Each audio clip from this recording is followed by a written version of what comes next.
said 5. That's them the There we rules. go. Joe made it up. Hello, we're back. You gotta do as soon as we say 5.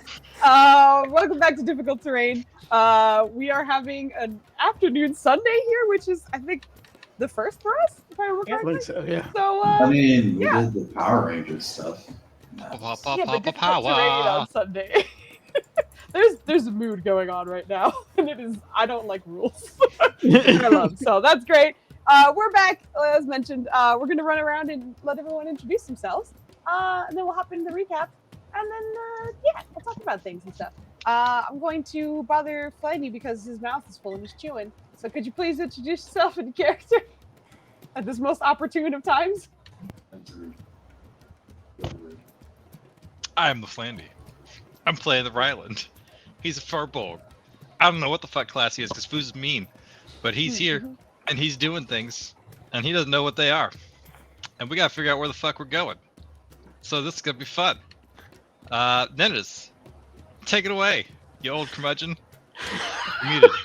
What the fuck? I'm not muted, motherfucker. Get out. Oh, God. My name's Nenners.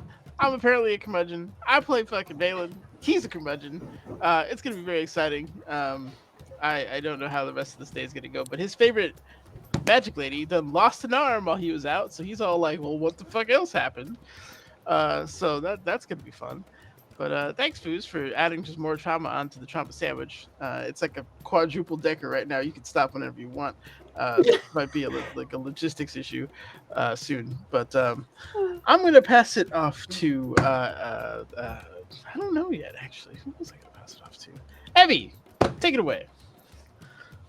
Hi, I'm Evie, also known as the Disaster GM. Currently guesting on this wonderful, wonderful channel with all of these wonderful people. Love all of you, especially Foos and of course my T-bro. I am playing Cam, an albino ranger with an asshole fennec fox companion. And that is all that I am. Caffeinated enough to remember at the moment. Vogley. Hey everybody, I'm Vogley. I've had so much caffeine because I've been awake since 6. Woo! For a Sunday. I'm Vogley. I play Nirja the Bronze Dragonborn Fighter, and she doesn't have a soul. We're not really sure where it is. We're guessing. And she has more demons in her head. She got rid of a few more came back. And I'm going to pass it off to Double Lubagus. Hello. I'm the Dubs, father of the Nubs, husband to the Foos, player of Pedrono, the half-orc cleric who keeps the team alive. Spit hot fire, Maya. Okay, I will spit the fire that is in flame. Girl, did you lower the sensitivity? Because I didn't see any animation. Because I'm going to, otherwise you're going to get a full earful of angry teapot. So yes, I did do that, Foos. And you know what? Now that you did that, I'm not. Sensitivity of the program doesn't affect the sensitivity of your microphone. But carry on. What? Fight you. See, because of Foos and her antagonism, I want you to know that even though I am technically not on camera, in the background I have full bangs, and the lights off are in my room. And I'm listening to Evanescence just because Foos made me go there. I want to be a part of her system.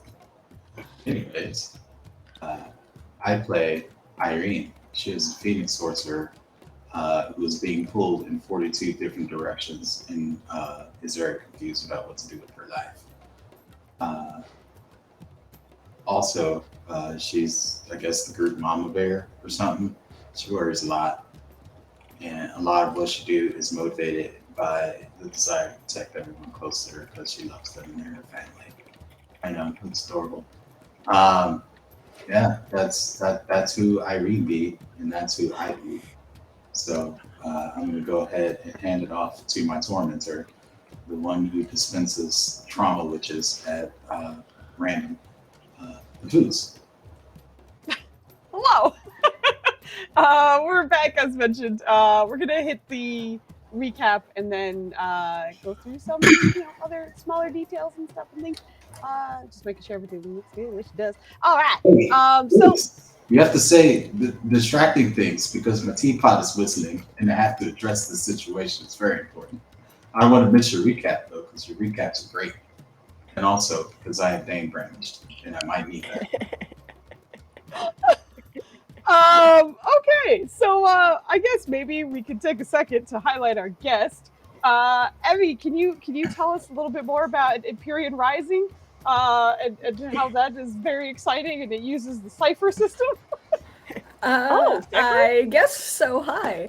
Yeah, so I normally GM over on my channel, Altered Echo Archives, our premier, or not premier, but our primary game is called Empyrean Rising, and it utilizes the Cipher system, which is a D20 system designed by Monty Cook Games. If you have ever seen or played things like Numenera or the now suddenly very popular and newer game based off of Old Gods of Appalachia, that all utilizes the Cipher system. Empyrean Rising itself is a homebrewed setting where magic is starting to wake up after an era of being dormant, utilizing and initiating changes among both the world and the people within it. And set within that is the group of insane but amusing characters that are not necessarily leading, but have found themselves stumbled into a rebellion and revolution to overthrow the classist society that they had been existing within. Whoa. Yay! I love that. Feeling was being And also, everyone was at least alive again at the end of the last session. Oh, okay. Everyone alive again. Everyone was Again? all the player characters were alive again at the end of the session. Okay, that's good. That's the goal, really. Yeah. When you say again, Yeah, someone died. I know. One thing I love about her players is like there is some like strategy that is discussed between sessions. They'll be like, "Hey, so what are we doing?" And then it just devolves into like nonsense of them, like just like what we should do is we shouldn't do that, but that's hilarious. We should also like it just turns into a mess of things. So they're super fun to even to like be a little fly on the wall and listen in on what they're doing. Yeah. So Foos has been invited to guest on Empyrean Rising when we are able to make it work for her schedule. So she will be appearing for a couple of sessions. We are not letting anyone know ahead of time where Foos is coming in or what as. But I promise not to at least kill Foos's character. Oh no, you can kill me. That's totally fine. I'm totally cool with it. You do what you think is best. I will simply be along for the ride. I'm excited. Yeah. I want to see that. That's gonna be awesome. Yeah, I've been watching the VODs while I've been like working or doing other things in the background. So, and I messaged her once because I was like, "You are such a nice, calm DM. I'm used to our just like hyperactive asses." It's just like high, loud noises at all times, but she's just so nice and very like methodical about it. So I'm excited to be in that energy as well. Which is hilarious because I am a disaster GM. There's always something going wrong. I just like keep the tone calm to let the players be completely chaotic. Yes, exactly. Because they are your chaos. Yeah, there's like when you eventually, because you're working your way backwards, when you eventually get to session 1, like it quite literally starts with one of them deciding to jump off of a cliff. And like halfway through, another one of them is ranting about the rat conspiracy of the city. Okay, so like they're nuts. I love them. Yes. I mean, I think Foos had a rat conspiracy campaign, so that's not unwarranted. No, it was a mini series. All right. And there was a demon lord rat at the end. Anyway, it was just I do believe Irene Maya Papaya is back, so we'll get into the recap and things and stuff. And thank you again, Evie, for giving us a little information on your channel and everything. Yeah, thanks, Yes, Evie. please Yeah, thank you. like alert us if we don't say when you're live, because I fully intend to, but I think because I usually unplug on Sundays, I'm like kind of quiet that I'm like, ah shit. Normally we would actually be streaming right now. But we had to do a pre-record because one of my players is at a convention doing a panel right now. So we aired it yesterday, and it is now live on YouTube in literally 8 minutes. Amazing. All right. Yeah. So cool. All right. Well, with everybody back, we're gonna hop back into difficult terrain. It was particularly amusing. I probably should have changed the music while you were talking about your system, because I have very clearly African music on right now. So like hearing you speak with that, and now I'm like trying to get into it. It's very amusing. Anyway, we're hopping back into difficult terrain. The team is still trying to catch up with various contacts after they have returned from a party which time skipped them. They just found out over a year, about 14 months total. So in recognizing the exact amount of time that has happened and reconnecting with a few people, there are many different things on the agenda. One of which is returning to the Kings to find out what exactly the protocol is and what they should follow, considering that they wanted to leave and check up on their son immediately, but the King suggested to not leave immediately.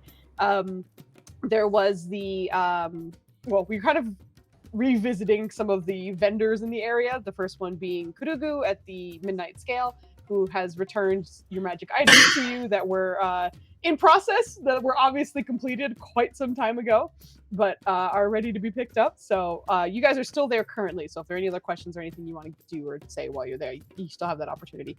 And also there was the mention of the Infinite, as Cam, your lovely guest star here, has come with an asshole fennec who told the team that he was called to the Infinite and he doesn't really know why.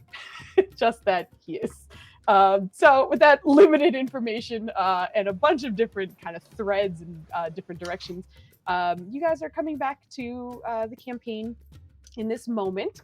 I'm also going to announce the inspiration winners, because as per usual, we vote at the end of episodes, and then we get to say that. And fucking Flandy gummed it up with his tests, which I was quite sure saw before. Flandy, you jerk! Oh, this is the wrong fucking document. Get out of here! All right, I so, definitely said exam. Everybody else said test. Fuck you, foos. get out of here! Get out of here! So, congratulations, Nunners. I know you hate getting inspirations because you don't like the way you roll, but congratulations, you Don't have give them to inspiration. me.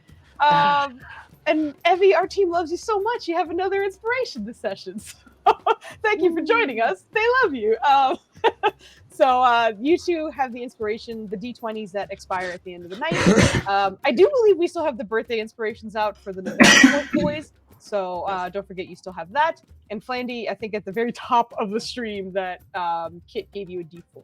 So those are all in the air tonight, or today, because I'm used to streaming at night. When I look outside and the sun's up, my brain doesn't know what to do with that information. But we usually stream when it's dark. So, right, we're going to be hopping back in within the Midnight Scale. And let me pull you guys back, which of course doesn't necessarily mean you have to say or do anything. If you guys feel like you're done, you can obviously fuck right off. But we're pulling you back here for right now. Fuck right off. Nothing else, especially because we don't have much gold on us. Can't get anything else. You should have all of your stuff back. We have decent amount of Your gold. gold. Yeah. We have a decent amount of gold? I thought we were like starting to get on the broke side because we haven't done jobs in a while. Listen, Nunners is going to say that at all times. But no, you're good. Foos leaves me destitute 90% of the time. I don't appreciate it, but I've been hiding away my pennies. So. Okay. And you know, being at a Richie event for quite a while, we didn't spend much money. We just spent emotional damage. That's true. All right. So Emotional damage unless is we hard want to buy repair. healing potions, I think we should go to our next destination. Yeah, I think we were more or less done here. Yes, it is. From Valen's perspective. Yeah. But Valen. The only other place that... Oh, sorry. yes. Go ahead. Did you ask Karu about the what's causing all the eavesdropping? No. Kurugu, are you aware? I'm sure you are. Of the intercepted communications. We're pretty sure we have an understanding of what's happening.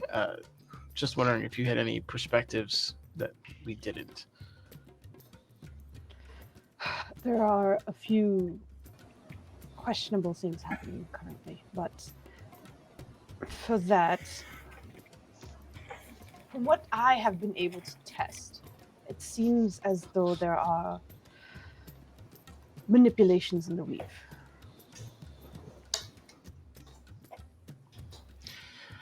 Right from the source. That's never good. No. I guess my last question for you, or perhaps request, if you hear anything or get a line on why any of this is happening, that would be much appreciated. The pieces are falling together, but not fast enough for us, I think. Nothing concrete from me yet, but we can share another time. Would you? Do you want anything from Waterdeep? We're going to be going there. Persuasion check. Yeah. And we might be committing murder, but I could still pick something up before. Get out of here. If you like, yes. Wait, hold up, Foos. Technicality. Ryland's not a paladin right now, so he can't break his oath, right? Oh my god. It's gonna be out here. What? It's really not bad for Valen. Especially considering that he's talking to her. You see her kind of pause for a second, and then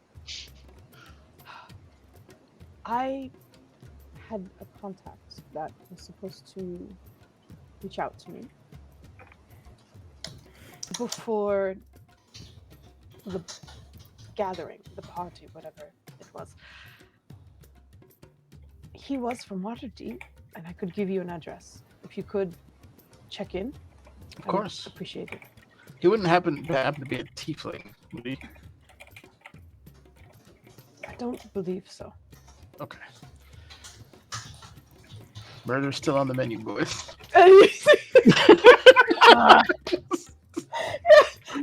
She seems to jot down something on a smaller piece of parchment and just kind of fold it in and hand it over to Valen. He will put it in one of his inside pockets, which is no doubt flayed by being attacked at some point and needs to be fixed. You just need to get your clothes.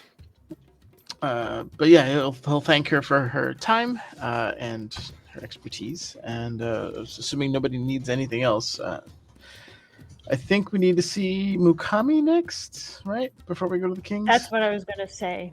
Mukami for some information and some supplies. And pajamas. Oh, yes, pajamas. Pajamas and a cloak for you, Valen, because you look like you popped out of a pricker bush. Did we get Tree Bitter's armor? Yeah. We did. Yes, We just yes. picked it up from... Okay. Yeah. Mm-hmm. Listen, it's been a year and a half. Yeah, the armor's in the body bag of holding, as with... Well, that's a horrible spot for it. Why? Good thing you got rid of the body before the... That would have been bad. Oh boy. Year-old Maliel body bag flavored holding. armor. Maliel flavored. Anywho, we'll Essence make our of way, Maliel. assuming... Okay, so you guys are heading over to Mukami's, which for everybody that you are very familiar with this contact, Cam might have known, at least I have heard of Mukami's wares before, or Mukami's trinkets, excuse me. She is a general goods vendor of the area. There are plenty about, but Mukami's trinkets always seem to offer a little bit more. So, for example, if you get ball bearings that normally have 200, she'll give you one with 250, and maybe they're shiny. So there's always like a slight twist to almost everything that she sells. And sometimes they have slightly magic boosts of some kind that would help as well. So for sure you've heard, but you may not have been there specifically. And the team has obviously been there before. So she works with Better Off Ted. Got it. Exactly. Hey Derp, thank you for subscribing. How you doing? All right. Subscriber person who subscribed. Welcome. Is the Derp Woods? Oh, Hey, hello. from downtown. We love you, Darkwood. You're great. You are indeed great. As you guys are heading to Mukami, I will need someone to give me her events roll, essentially, for what has happened to her. Fucking not in the me. time that you were gone. So I No, need you, because you rolled well the last time and I didn't. What? Poor what's her name lost an arm because of me. Someone else is rolling. All right, fine. What's the She got a I- cool substitute arm. Okay. Yeah, Flandy. Flandy. Good Thank you, stuff. Flandy. Thank you, Flandy. It doesn't necessarily mean it's good. That's an No, 18. she's a billionaire now. It's gonna be like She's a Enterprise. billion. It's gonna be amazing. Nah, have No, one on you the know, house. Check Oh. buckets. Amazing. All right, hold on. I have to open up this file. Filet. Okay. So you are all heading on over. Thankfully, they're relatively close to each other, not too far of a walk, about 20 minutes or so, across the city. But I would say the team in general, you are getting eyes on you as you were expecting, and what also happened on the way over to the Midnight Scale. A lot of murmurs, some people relieved, some like they're seeing a ghost walking around, but you're unbothered, just sort of awkwardly stared at along the way. Making your way towards Mukami's trinkets, you do notice she tended to have a lot of sort of bones and chitin decorations that she also kind of made for her armor and such. There are a few additions that you can see along the sides, but mostly the door seems to have what looks like the chest of some sort of chitinous creature, kind of almost planted onto the door frame or onto the door itself. You can't tell if it's as a trophy or perhaps she just thinks it's very pretty. It is rather intricate, and as from what you can see, it does seem as though business is open, and you can hear a few voices from inside. Yeah. Okay, we enter, open the chitinous door and enter. Can I investigate that creature on the way in? Yeah, absolutely. I'll. Okay, I'm trying to figure out like what would work for this particular one. I would totally be You sound like you just got hit by a combo foods. I'm trying to think. Sorry. I will give you either a survival check or Animal handling. or investigation. Oh my god, that's not I'm even quite sure I know Ryland which is, one you're gonna take. I was gonna say Ryland's also attempting to figure it out if he knows what it is. God, dang. Okay. Mm-hmm. Yeah, get it. Ryland, I was waiting for Ryland's roll too. Are you not even trying? Oh, I'd imagine I can if you don't. Already. I'm not making that roll. Oh, What'd you say? Survival or investigation? Yeah, exactly. There you go. Survivagation. a 3. Oh, shit. My Yes. Uh, If you subtracted yours from Valen, he's still healthily in the 20s. Yeah. Wait, Foos, because What's up? I'm dumb right now. Is this the role for everybody who's familiar with the store or something? If you see this sort of like chitinous chest on the door frame, it's just an opportunity for your character to be like, what is that? If you think your character wouldn't bother to even, You think know, I need to of be it. curious. then I need an investigation or a survival from you, girl. There you go. You take that hot too. Okay, you did whisper it to me, but oh, sorry, that was never mind. No, I was gonna yeah. say, I see it. Yeah. Shut up on her. Whisper. No, Evie survivaled me as well. Yeah, I forgot to take to GM off. So Thanks for lying on me, Foos. yeah. How dare Thanks you? for Also, lying. can I just say it is adorable because you were like, I got a 2, and I was like, you sure did. Evie and Maya both got a 2. I just Situation. Uh-oh. I just Oh, wanted man, to but remind y'all survival- that y'all are wearing your pack of clarity ring, so Nether's technically had advantage on his investigation. Oh yeah, if you put them back on, you would have advantage. We did. I'm good with my roll. And this is like, you know what? I don't need to roll again, please.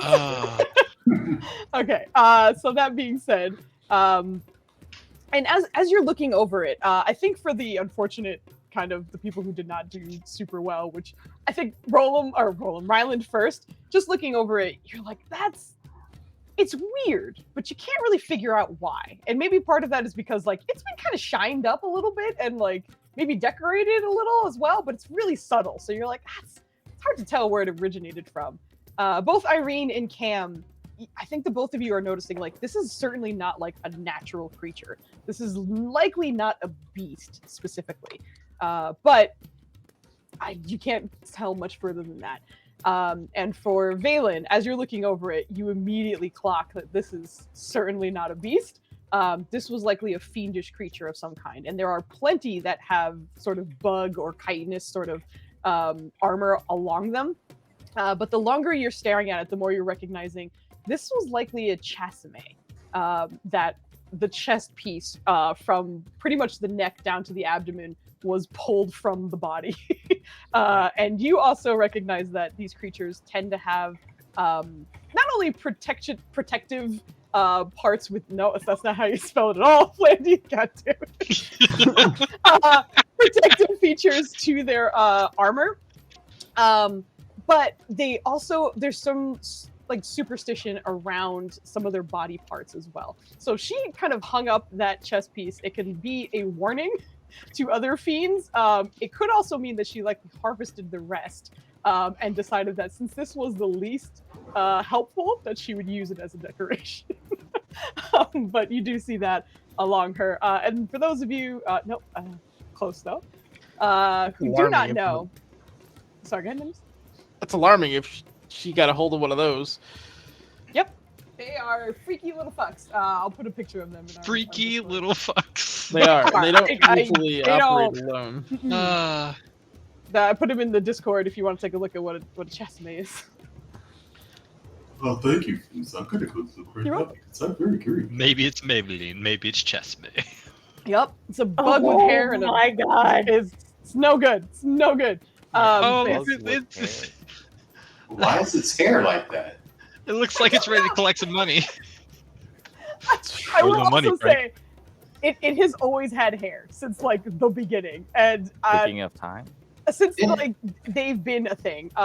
They've been horrific in past editions though. This is probably the least like scary, but they're You gotta pretty hydrate. gross. Honestly, the We gotta hydrate, slick yes, you're right. back hair and the way its shell covers its body makes it look like a noir detective gone wrong. Yeah, Oh like my gosh.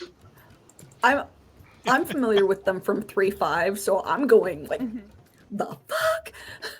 Yeah. The Cam 351 has no idea. Yeah. Exactly. Cam's like, I'm not sure what that is. But that guy's got a bug out shape. Yep. Actually, He looks like he has a receding hairline who's got to follow? Oh from an no! Italian mob boss.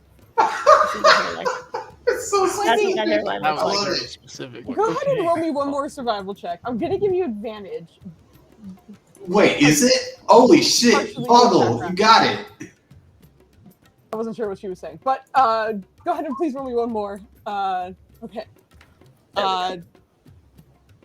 Cam and Flandy, you two, please. Work the case, follow the clues. Yeah. Are you guys doing survival checks because Boggle is right? Okay. Ryland, nothing has changed. your description remains as is. And for Cam, I think you would confirm that it is likely a fiend of some kind. I don't know if you get the specific name, but you would just recognize, like, that's a fiendish bug chest that we are staring at right now. Yeah. Would Okay, Ryland even makes know sense. would Ryland even know that fiends come in bug form? Yes, absolutely. That's part of the reason I made you roll again.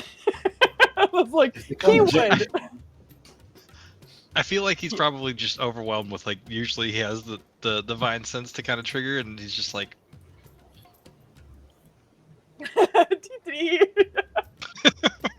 Otherwise, just looking around. Not a problem. But So, go ahead. no, like, with the recognizing fiendish bug, Cam would, again, not necessarily be like completely thrown off, but would look a little bit closer simply from the fact of being mounted on the doorway. Like, that's a statement right there. Yeah. It's a statement piece. Yeah, it's basically saying do something. I wish you would. Yeah. Try to feed up in here, see what happens. Things I didn't expect Vogel to say for 200, Alex. Just 200? I'm sure you can drop some lines on me. But anyway, now that we've identified the hood already, what you got for us, Bruce? As you guys step into Mukami's trinkets, the usual music is still going. You can hear or you can see the candles are still sort of lit. Even during the day, it was always sort of part of her aesthetic. At a glance, everything seems as normal. There are plenty of items that are still out and about. Nothing seems misplaced. Even the sectioning doesn't seem to have been adjusted by any means. But what you do see is Mukami from behind the shelf, or behind the desk and the counter, excuse me, talking to two who seem to be travelers of some kind, armor that's meant to kind of withstand the wind and the sands and the heat of this area, kind of looking over a few things on the counter at the moment. Your eyes aren't on the team as you guys are stepping in immediately, but as the door opens and this sort of chime goes off, you hear her just kind of, I'll be with you in a minute. Please feel free to look around. And she sort of resumes, just sort of addressing the two who are in front of her. And for Cam, who has never likely been inside, you do see a half-orc woman in very colorful clothing, as well as her hair very intricately braided with lots of color ribbons through it as well.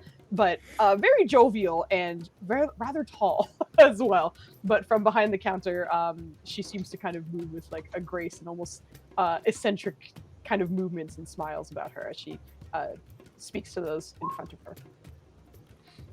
Does she have all of her limbs?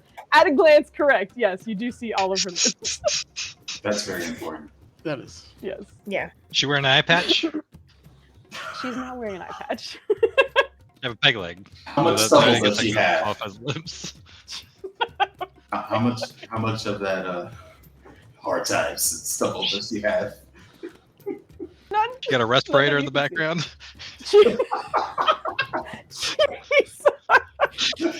I mean, she could just be okay. Like, you rolled My pretty well. goodness. I love this. For Again, the doing- number has nothing. The higher the number has nothing to do with how things. No, is he? Random. The best kind of dumb. It's random, exactly. Okay, let's go to the pajama section. Yeah, absolutely. There's plenty of fabrics and comfy clothes that you can see. Actually, I'm just gonna. Anything with Phoenix on it specifically, or like a Phoenix? We can. Something You are that is, obsessed with getting Cam into PJs. Yeah, exactly. What is This the is what is? absolute. Okay. I'm sorry. I was like, what's the extra that she has? Is it like a higher thread count than normal? I was gonna say, go ahead and give me an investigation check as you are looking through these pajama options. Cam would be helping since apparently they're for him, so he'll investigate too. Okay, He's not that bright though, oh shit! but I rolled really well. Amazing. Great at Galen, finding as these you're threads. looking over some of the pajama options, you can see that a lot of them do seem to have like kind of fun and funky patterns, something that is unusual in the area for sure. But there's a part of you that's like, something feels like the thread feels nice, obviously, but you can recognize that, you know, a lot of magical items are kind of very hard to damage naturally. Very often you need another magic item to damage them, something similar to that. And as you're kind of running your fingers over, you're like, this is unusually durable fabric. And Cam, I think with Cam's investigation, I think he would be perhaps a little more hands-on. And in doing so, you kind of like slip your arm through one of the sleeves. And as you kind of do so, it's very, very soft. It's very comfortable, as you were kind of expecting just from touching it. But the longer it lays on your skin, the more you start to realize you're starting to hear a lullaby in your ears right now. Just a soft, like, string instrument playing, possibly a piano in there as well. Just a soft Okay. lullaby to help you fall asleep. Better not be no violins. And also for Valen, you do not see any fennec prints, but you do see a few sand cats that are native in the area, as well as a few scorpions and other sort of beasts that are in the area, but no fennec specifically. So he like kind of pets it a little bit with his arm, or his hand through the arm a little bit, and like lifts it up to his ear to see if it's just in his head or if it's the material that is somehow singing, because he does not know if he's the only one that can hear it. Yeah, it does not get louder as you pull it closer to your ear. You are recognizing that this is directly to the brain. Okay. Apply directly to seeing- the brain. Cam just put pajamas up to his ear. Yeah, Yeah. and not hearing anything. Yeah. He's just gotta hold up the two prints. Do either of these speak to you?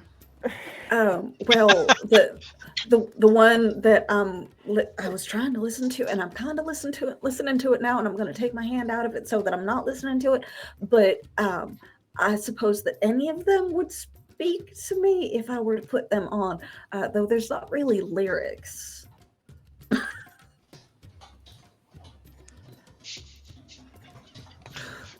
I feel like Ryland's gonna touch whatever it is that Cam was saying. I was like, what the fuck is he talking about? Put your hand in. Nature Put folk your and arm hearing inside. things Let- from relatively inanimate objects. I don't Ryland, understand. put your arm inside. Whoop. Is it the same one or a different one? I imagine you go for the same one, I guess. Okay, yeah. You also start hearing very nice, calm lullaby music being played in your ears, or in your head, really, but you hear it. Interesting.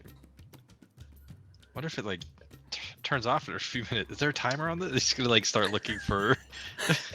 And see, it's not exactly lyrics, so it's not really talking, but it's kind of It's a good singing, and tune. it's not really singing. I'm gonna sign the two of you up for a severe session because I think you're losing it. But do either one of these?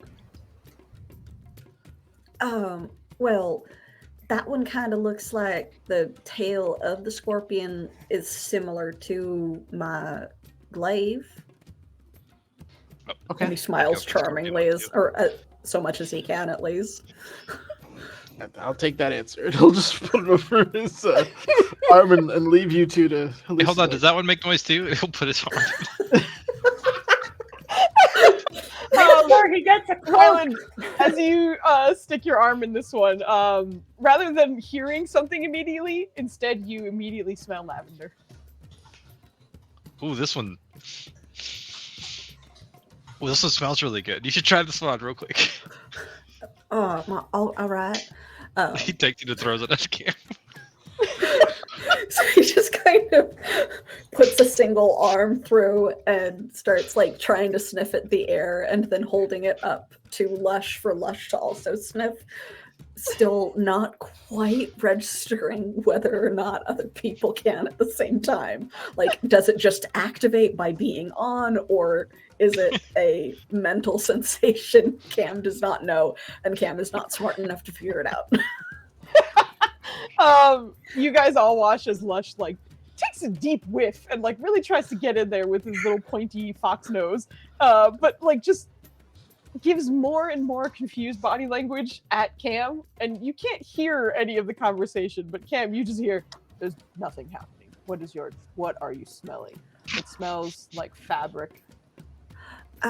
It smells like spring lavender, the kind that grows in like mountain foothills as opposed to the kind that grows in the desert. I don't even know how they managed to differentiate that.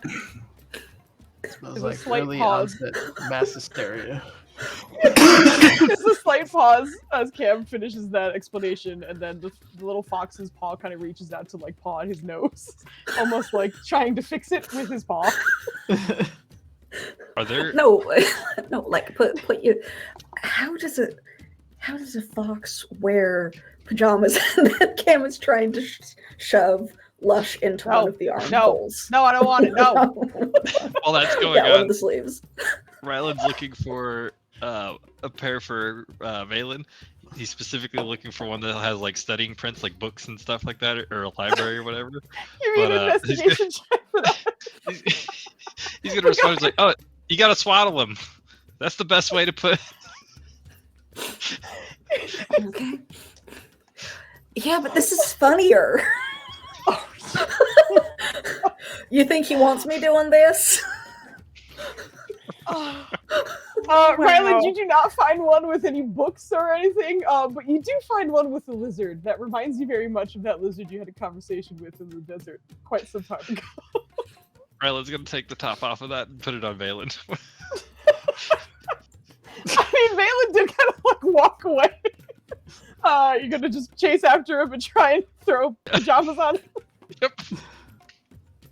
Wherever he went, Ryland's sneak attack, putting sneak pajama. Neck attack. Sneak pajama. Valen, I will leave it up to you whether you are allowing this to happen or if there's going to be He's not gonna make a resistance. scene in the store if this is what he's gonna do. Then, yeah. Hey, your armor is back on. We need disadvantage. Oh no, you don't get disadvantage because your magic. No, you're good. But yes, yeah, you hear him clunking his way up to you. And in not making any kind of fuss as he slips on the lizard print pajamas. Valen, you have just kind of recognized that like it's almost strong enough for you to lose your balance. But you are starting to realize that anything you are putting a decent amount of weight or pressure on is beginning to feel very plushy soft. I kind of love that. What did you do? What is this? I don't know what this one does, but they all do something great. You should get a pair. We should all get a pair.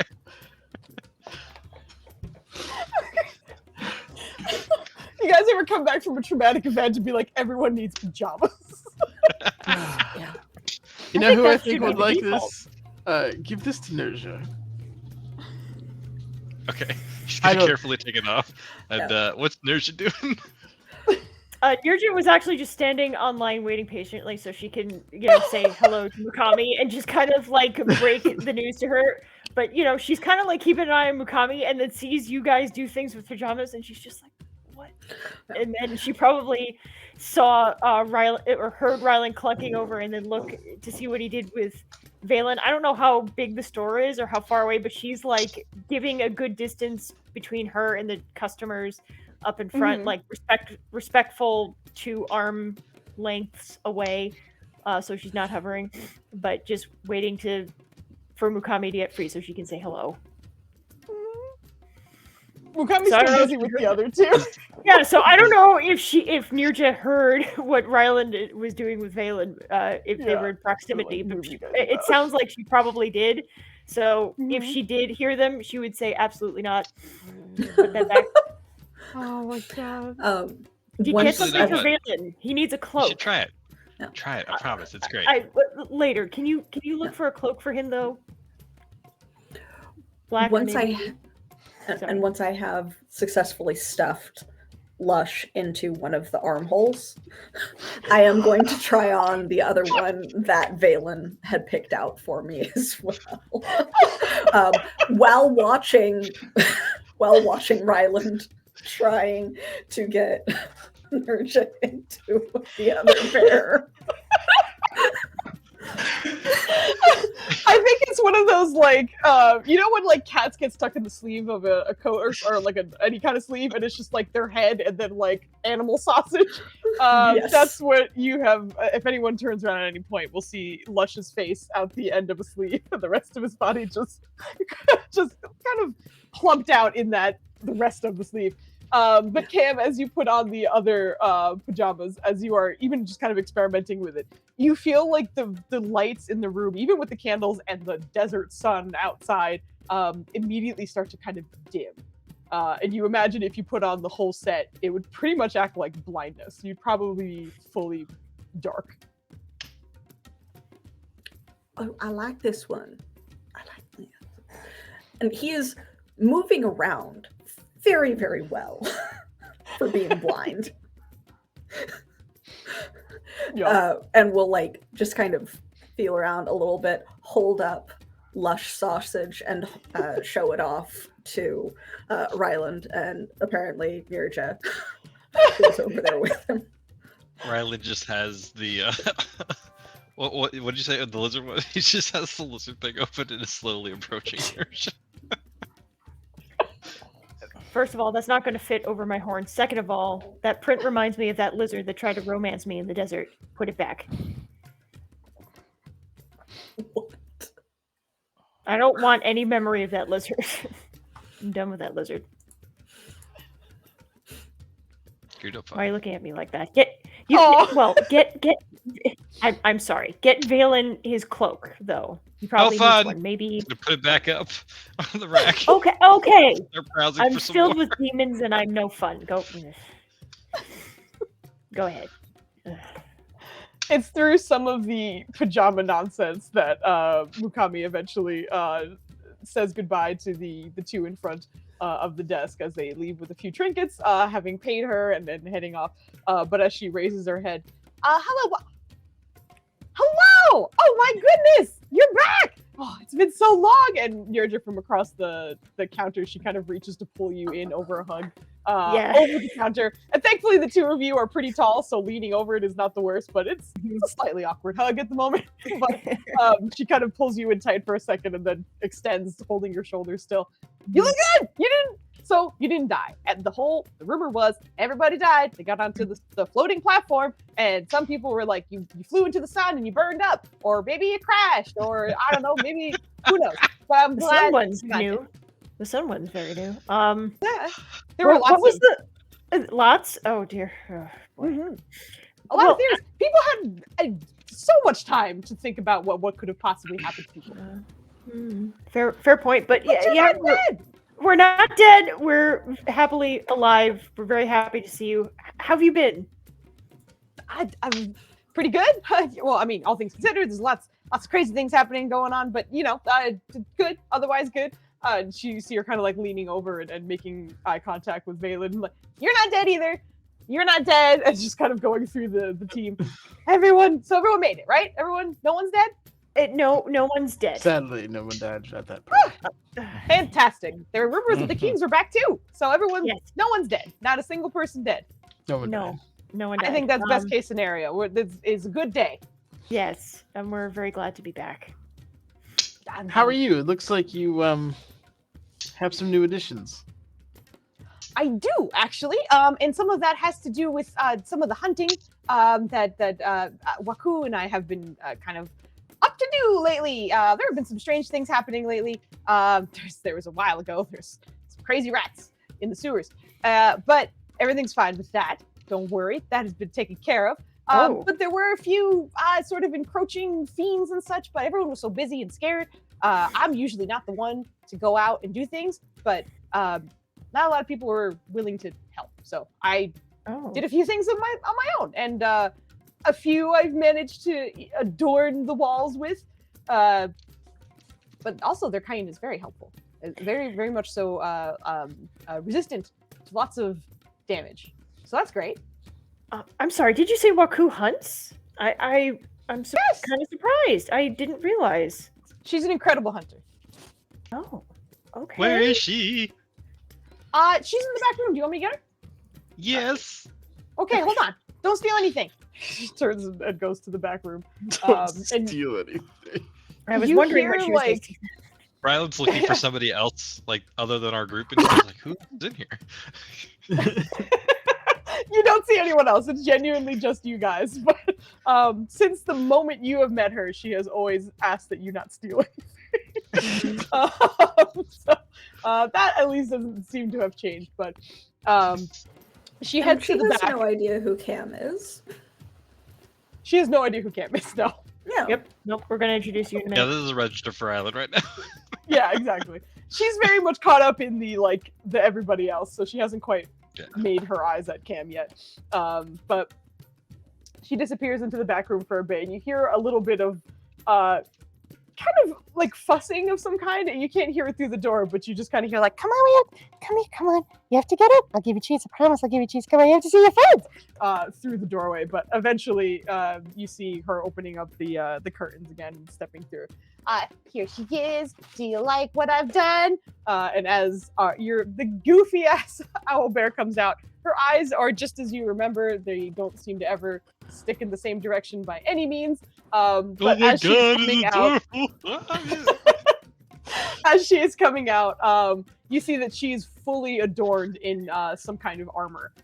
It looks like, from pieces that you can gather, it looks like some of them look like the bones of creatures. Others definitely look like chitin that you've seen. And I think also with your ridiculous investigation check from earlier, both actually Cam and Valen, I think the two of you would recognize the other like chasume pieces along the body of this owlbear as she comes out.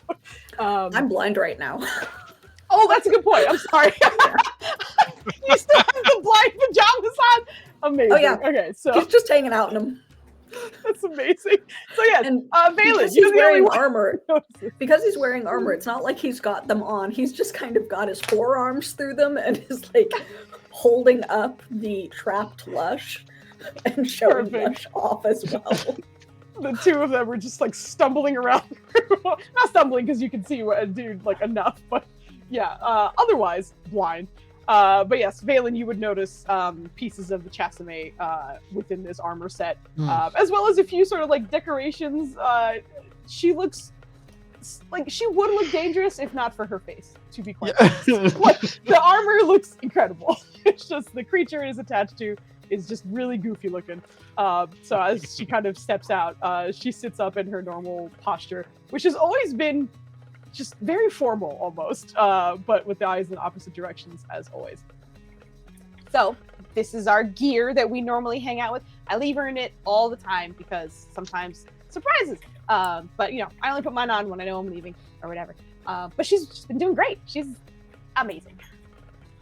That is some fine craftsmanship. Well done. Oh, thanks. It's been fun. Having to use different materials has been interesting. But you know, it's all helpful, I think, in the end. I shared the shielding system with Kurugu if you wanted to get that enchanted. She should still have so that means you saw her already. Good. Yeah, yeah. Yes, she's been very crabby lately, but she's doing better. That's good. And I'm glad that you got to see her. I think sometimes she kind of has been keeping her clientele real narrow lately. So, but I'm sure you guys are cool. But that's fine. Yeah, she didn't mention that. My apologies, everyone. I was so hungry I couldn't think straight. Now I have food. Nah, Okay. I'm gonna be. Thanks for announcing that. That's why I was so quiet. I was just like, I can't work. I'm so hungry. I should probably deal with that. Oh, So I did. there you go. I'm gonna nom and then promise to be more present. Thank you Oh, good.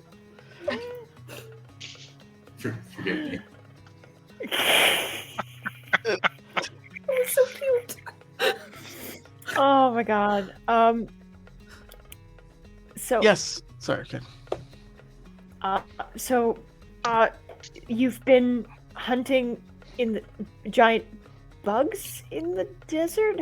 Is that one of the things that has That's a been happening fiend. lately?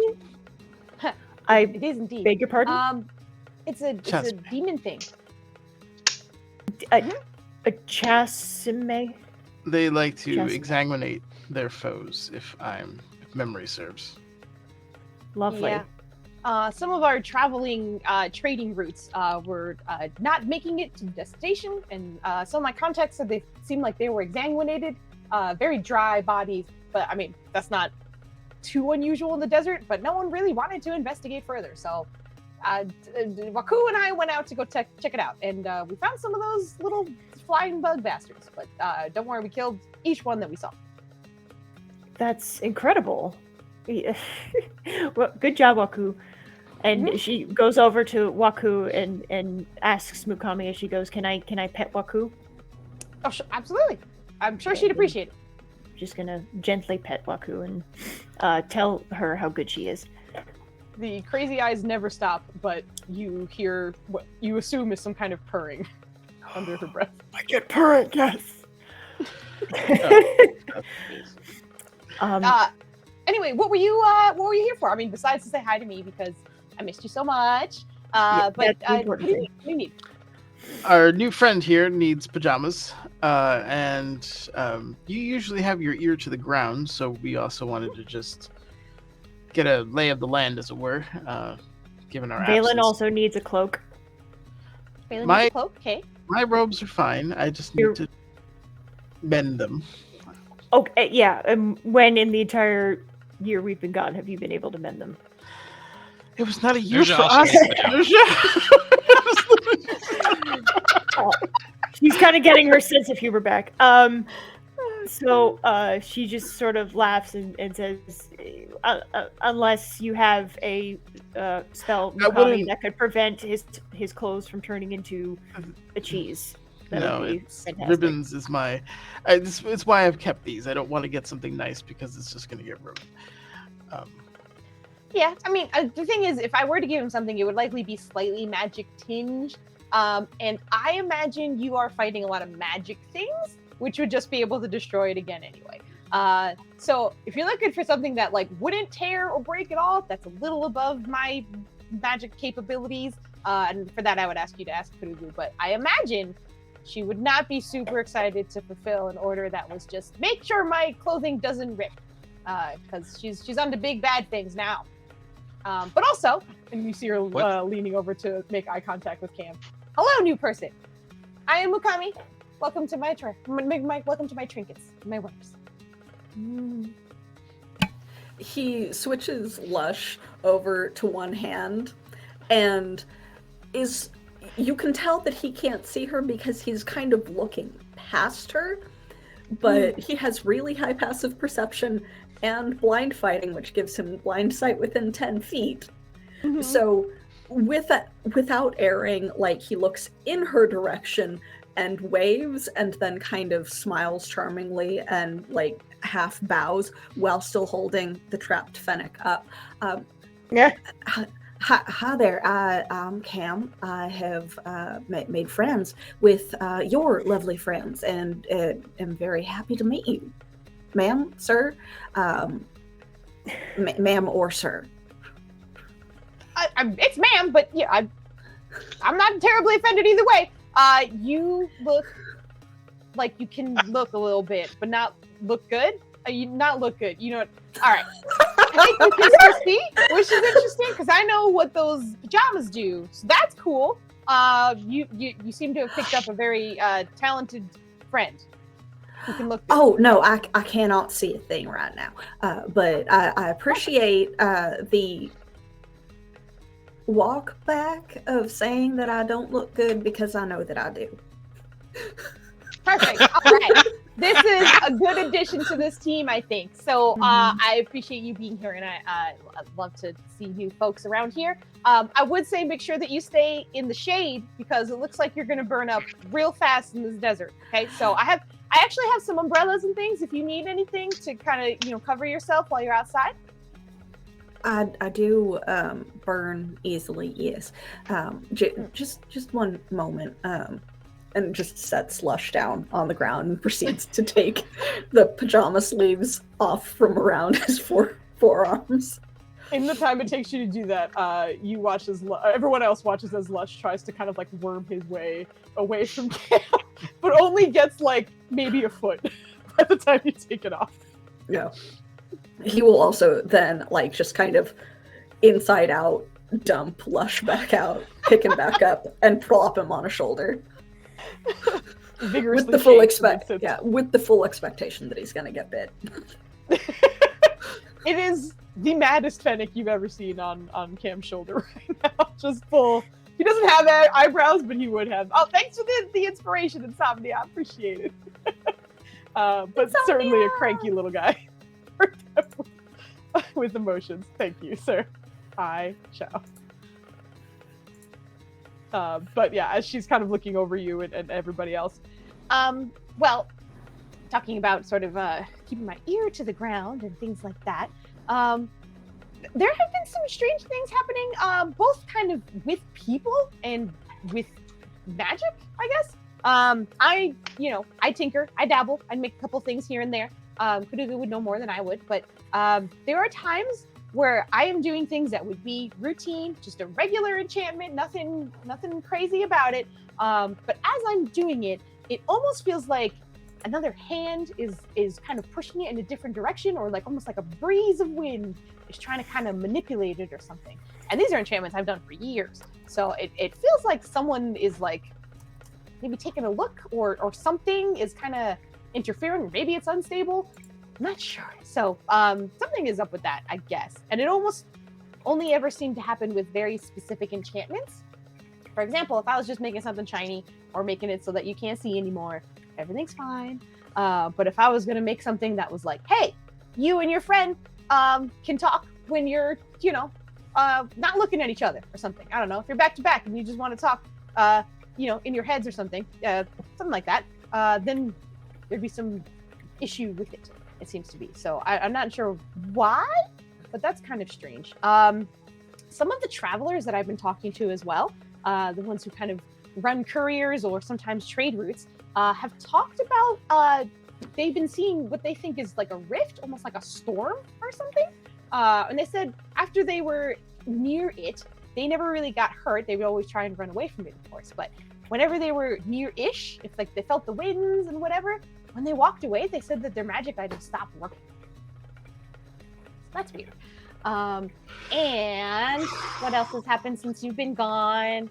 A lot of important people have been murdered or attempted murdered. That's a lot. Wow. That's Like, a lot to can take you in. give us an example? We heard here that there was some issue, but at the palace. But were there other people of note? A lot from other cities too. I don't really pay attention too much to the other cities all that much because this is the best one here. But I think some important diplomats were taken out. Some other king was killed, if I remember correctly. Another they king? did go. Yeah, not here. I forgot where he's from. I don't remember. It's on a totally different continent. I just heard this through sort of grapevine situations, but I'm not entirely sure. I don't have all the details. But they're just saying a lot of important people, especially I guess in like the political landscape, have had targets on their heads. What happened with Koruga? You said she got more distant. Oh yeah, I mean, yeah, she's not really, I guess, as open to new customers and such. She's very much, if she knows you, cool, still cool. But she's not really open to expanding, I guess, or like her contacts, or even sort of some of the orders that she gets. So yeah, I think she's probably a little worried about everything. I mean, it mostly happened after she lost her arm, which was like 6 months ago, I think. Horrific. So it's been a little. Yeah, she's been a little down. I've tried to take her out for food sometimes, and she won't let me. But sometimes Waku and I come to visit her. That's so good Thank of you you. for doing that. Ah, sure, no problem. We might be able to help with the arm, though she seems somewhat reticent. Oh, That's her Would decision. you? Yeah. I mean, often she's always the kind that is like, if I think she thinks she fucked up because whenever she's like, if you mess up, you gotta own up to it and know that you messed up. So I think that's her being, I don't know, maybe that's her accepting that she didn't do what she thought she could do or something, and she's just mulling over it, I guess. But she won't go into details about what happened, and I won't push. So Fair. Yeah, it is ultimately her decision, but yeah. Well, I'm gonna try to provide her help regardless. We'll give her the option to, more specifically. But that all being said, do you need anything? We're on our way to the Kings, and we'll be traveling a little bit, including Waterdeep, if you need anything from there. Oh wow. No, I'm pretty good. Well, you know, I'm a little biased because I was born and bred in this wonderful city, but I keep most of my business and interests here. So Waterdeep can continue being deep in the water, but I will continue worrying about what's here. Don't ever change what kind You also you also mentioned something about another issue with rats. Yeah, there were some demon rats in the sewers, or one demon rat, and I mean, well, One. maybe demon rats. I'm not entirely sure what the other one's classified as. But no, it was taken care of. Weird. Oh. I'll say it, no more demon rats. Oh, they're eliminated. Okay, we don't have to worry about them. Yes. Okay. All right. Demon rats. Demon rats and flying demons. Way too many demons and not enough celestials, I guess, to fight them off. Or Too much planar travel. Well, a lot of the That's unsettling. celestials have been targeted as well. Oh. So the ones that I think are still around are being really careful about it. Not as overt. I don't blame them. Foos. Wasn't our Lamasu friend supposed to be helping the daughter? Wangari? Yes. We haven't seen him yet, have we? I thought we did when we came back. No? Okay. You did not see him. You saw one guy. Damn it, he's deader than a doornail. Motherfucker. It's probably too late to inquire about. We'll need to inquire about that next time. Oh boy. Cool, great. Okay, well, let's so if there's nothing unless you've heard of other odd jobs, take care of this demon or the trade routes in general, anything like that? Well, again, it's a lot of rumors, because people with some time and no clear answers will come up with some kooky shit, but nothing really concrete yet. I do think that there has been a little more underground stirrings and such, and I don't mean the sewers, but the Right. thieves guilds or whatever you may have, because they've been quiet, but there's a lot of hits going on, so it makes me feel like they're not doing the petty things anymore, right? Like maybe they're part of whatever attacks and stuff are going on, but they're just, it almost feels like they got a plan now, right? Like They grew stronger. now you know what to do, and maybe someone's telling you how to do it, so you're not getting caught or something. Not entirely sure, but they've been quiet. I'm quite sure I've still spotted a few every so often, not like mid-murder or something, but just like on the streets. Yeah. So I'm not entirely sure what's going on with that, but I feel like maybe rather than being the smattering of a mess, they've like turned into a scalpel. That sounds about right. Oh, That's dear. wait, no, hold on. That What? doesn't sound right. Why? Demons aren't organized for long. I thought she was referring to the Sidewinders. She was referring to mostly like the Sidewinders are the kind of like guild in the area. But yeah, in general, she was referring to kind of like the underground nonsense. Even the owlbear fighting ring you guys found, things like that, is what she's kind of referring to. Oh. Are they still operating? Has there? How many deaths have there been, or I guess assassinations in the city? In the city. I think like 24. Rylan's gonna look to Balin, like he's had to have gotten his fingers on him somehow. He definitely did, because he got us the gems.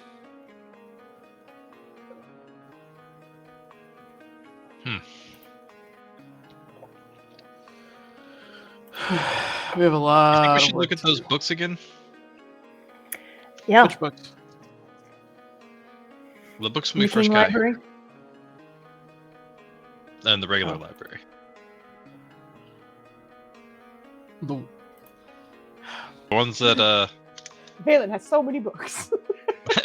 he doesn't the want to ones bring that up the Pelota page and say polite turn company. down. Oh, you mean like track those? I guess we could. I don't See know if where to they're- start. I like obviously get through our contacts, but Well, I definitely need to go home. we need you back. I'm gonna need you more than ever. Well, there's no telling when that's gonna happen, but I'm here. Is there, Mukami? Do you know of any shrines or dedicated places of worship for Mileki here? Well, there's Temple of Many. But if you needed, well, I don't know about one specifically for her, but the Temple of Many will usually kind of cover most of the bases. Sorry, No, Not- it's fine. sure. I not just, really one for worship myself. I, Well, she's my friend. You worship your friend? She helps me out. Okay, it's a. I call her it's a Unicorn strange- Lady. Do you have any yeah. unicorn pajamas? He's looking for unicorn pajamas. I do not have any unicorn pajamas. They're not necessarily native to this area. He like looks up from the rack, like a pouty face. You don't have any Arabian unicorns running around here? Foos? Would you like me to commission you some unicorn pajamas? I can make some for you if you'd like. Yes. Ooh, Okay. Ooh, can you add Treebender and Rusi to him? I have never in my life made pajamas for a dog. They're free. I will make them for free. Do you want them with unicorns on them too? Oh, I was talking about like unicorns and then little Treebender and little Rusi. But Oh! Rusi, do you want pajamas? Your dog companion immediately pipes up. I've never had pajamas. I Can I have pajamas? never Can I thought have about it. pajamas? Do you want pajamas? I want She pajamas. wants pajamas. You make me pajamas. I mean, it seems She like got a this little bit is bigger though. Seems like this is a team effort, so maybe I should get some pajamas too. Pajamas for everybody. Okay. Well, I can make you Not some me. pajamas.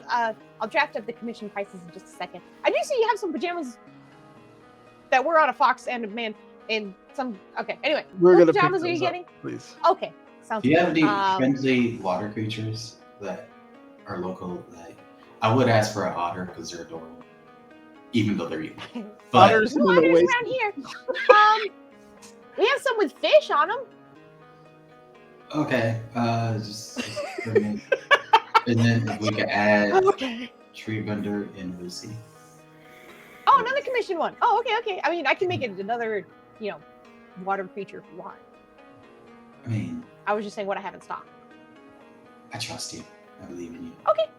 Sounds great.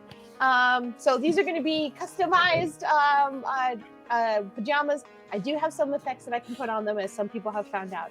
Are there any effects you want, or do you just want pajamas? Is there anything you can put on them to prevent stabbings? Oh, defensive? Not as much, really. I did make this one enchantment. I don't think it's gonna help you in terms of protecting yourself, but it makes me laugh. See, if anybody hurts you, in their head, they hear curses in your voice. So if they hit you, they're gonna hear "fuck you" in like one ear really loud, and if they hit you again, then it might be like "burn in hell." So I might distract them a little bit, but it doesn't like defend you. You want that? That's amazing. Do you have a way to? Hmm. Do you have a way to link them all? To where like, if something happens, we could push a button and it alerts everybody else. I don't It think says we "fuck can you" in their set- I mean,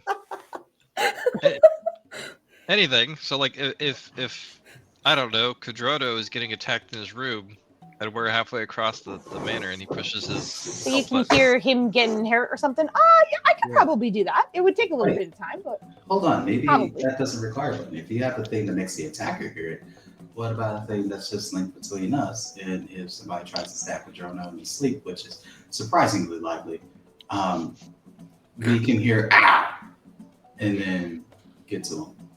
oh, you hear him instead? I mean, I could come up with a few different options. Probably, it would take me like probably 2 to 3 days just to even hammer out some of the kinks. So nothing immediate.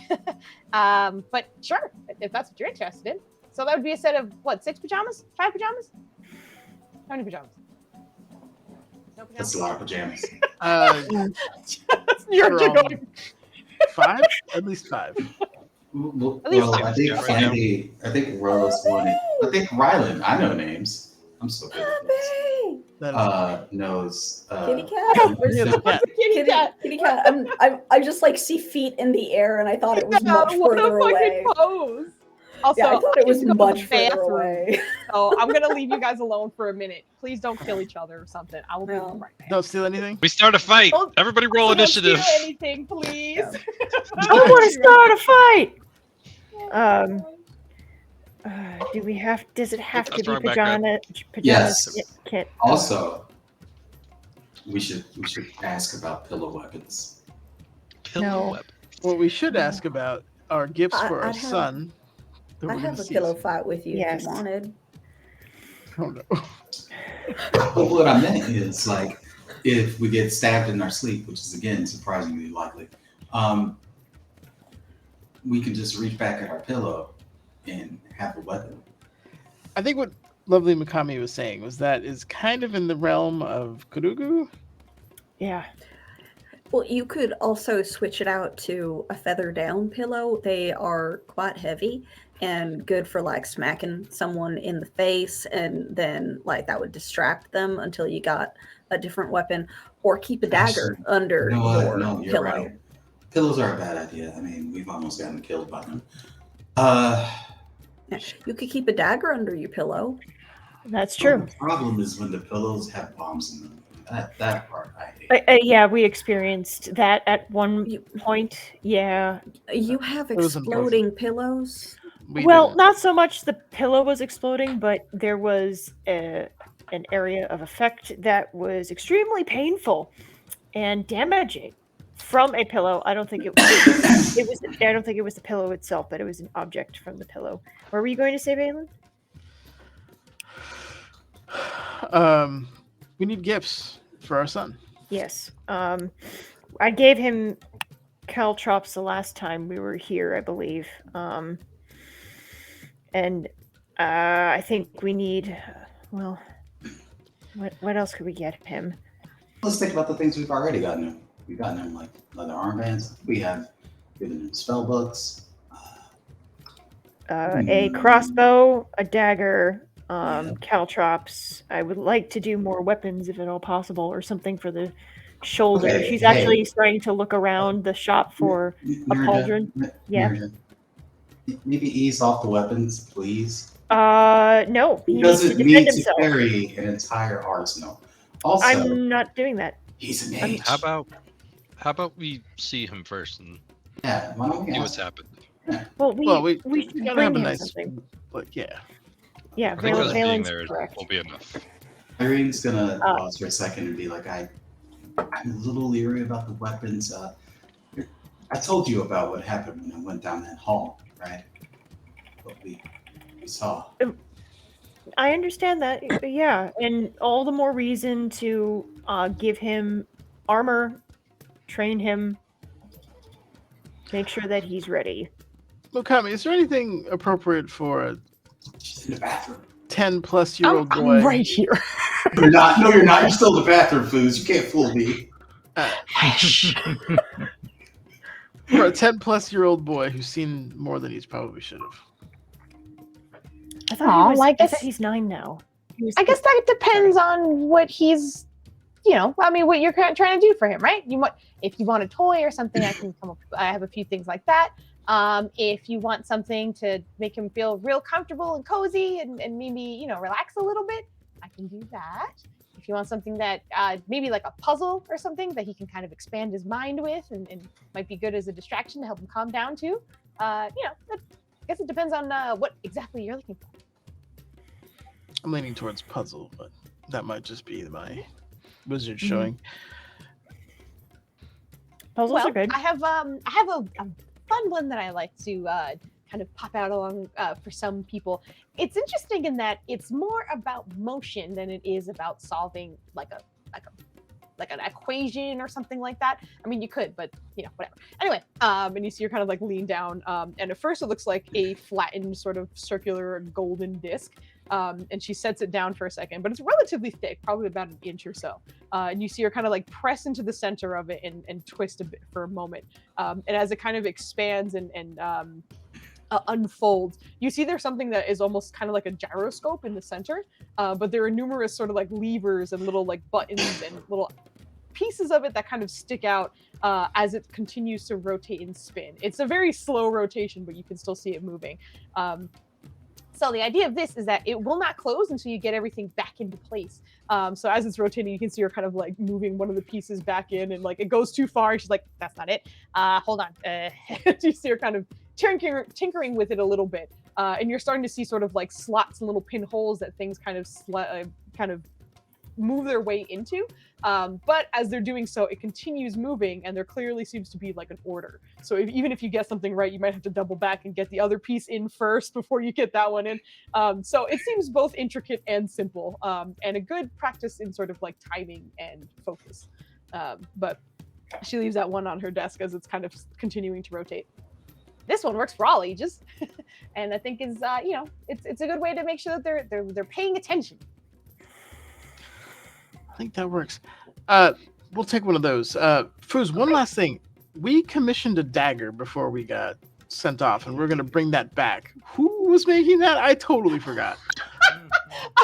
I'm pretty sure it was Kurugu, unless I have my notes wrong. But let me go double check. Okay. And if it was I'm Kurugu, fairly we'd be certain, like, yeah. we picked that up too, because Yeah, Yeah. exactly, 100%. Because hold on, I have a list of her commission things that she was waiting for. because we had it was out of like So a many. dragon claw or something like that, right? Yeah, it was yeah. the dragon bits that you guys found. Let me go find her. There she is. My goodness, I have her in the wrong folder. No wonder. Kambish dagger. Yes. All right. So yeah, I will say that you guys picked that up when you were there. Okay. Okay, Obviously, good. your characters would have known, and same with your dragon bits. Yeah, I know. Right? That's sus. That's very Exactly. sus. Exactly. Yeah, with that, I don't want to take up too much of your time. We'll I guess check out for the. How many pajamas are we getting? Oh, immediately, I think I saw 3. Okay. And Okay. the puzzle Yeah. and whatever your commission prices were for the Commission. other 2. We'll need some for Treebender too. I don't know his dimensions though. It's been a while. I don't know. I'm not sure the- Tree Bender. Maybe he just like needs a that. blanket. Yeah. Or a toy. Tree Bender can have a little toy to play with. How about we see what he's up to first, and then we can come back because we have to pick these up anyway. Okay, fair point. He pulls up his notebook Yeah. and starts writing. Mom, would Treebender like some pajamas? I'm getting some made for Rusi, and I don't want him to feel left out. Also, what are his dimensions? XOXO. Oh my You're gonna god. have your mother I gotta measure say- it out there.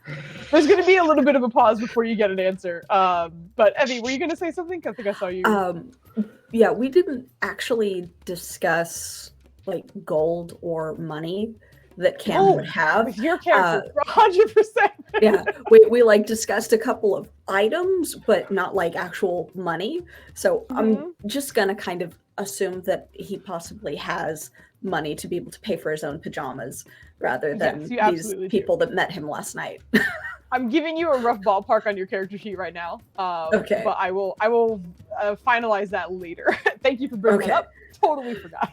Yeah, so because like Cam would like kind of peek his head around Valen and be like, I can pay for my own pajamas, especially as they seem to be for your comfort level, sir.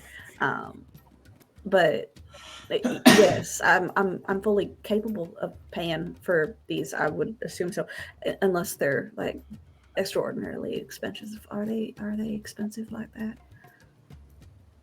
I mean, they're decently expensive. But they're 5 gold each. And then the commission ones, if they're all linked, that's going to be a whole thing in itself. So I think I'm going to top that one out at like 20 gold, I guess, total. So you have that and the puzzle. The puzzle, nice and cheap. That's only 5 silver for you. Is there anything else? Can I see what else is around the shop? Maybe something, because Nirja is starting to think, you know, how would she feel if one of her family members was gone? She thought it was dead. They were dead and they came back. So she's trying to think of something like soft and endearing and thoughtful for Kambi. So like not necessarily a toy, because I think we got him a small stuffed toy at one point, but something that he can, keep, and maybe like a scarf or something like that, something that's soft and can also be practical but also memorable. I don't know what else Mukami would have that's kind of in that category. Sure, she does have plenty of sort of like outerwear things, so like scarves are certainly. You would recognize that they are mostly for like desert environment. So it is a little more specialized to the area, of course, but she certainly does have plenty of like scarves, hoods, even cloaks and things like that you can find in the area. Okay. What about like little maybe fingerless gloves or something like that have I don't know, like a special property, like can help somebody shoot better? I don't know. Anything Go ahead like and that? give me an investigation check as you're looking around.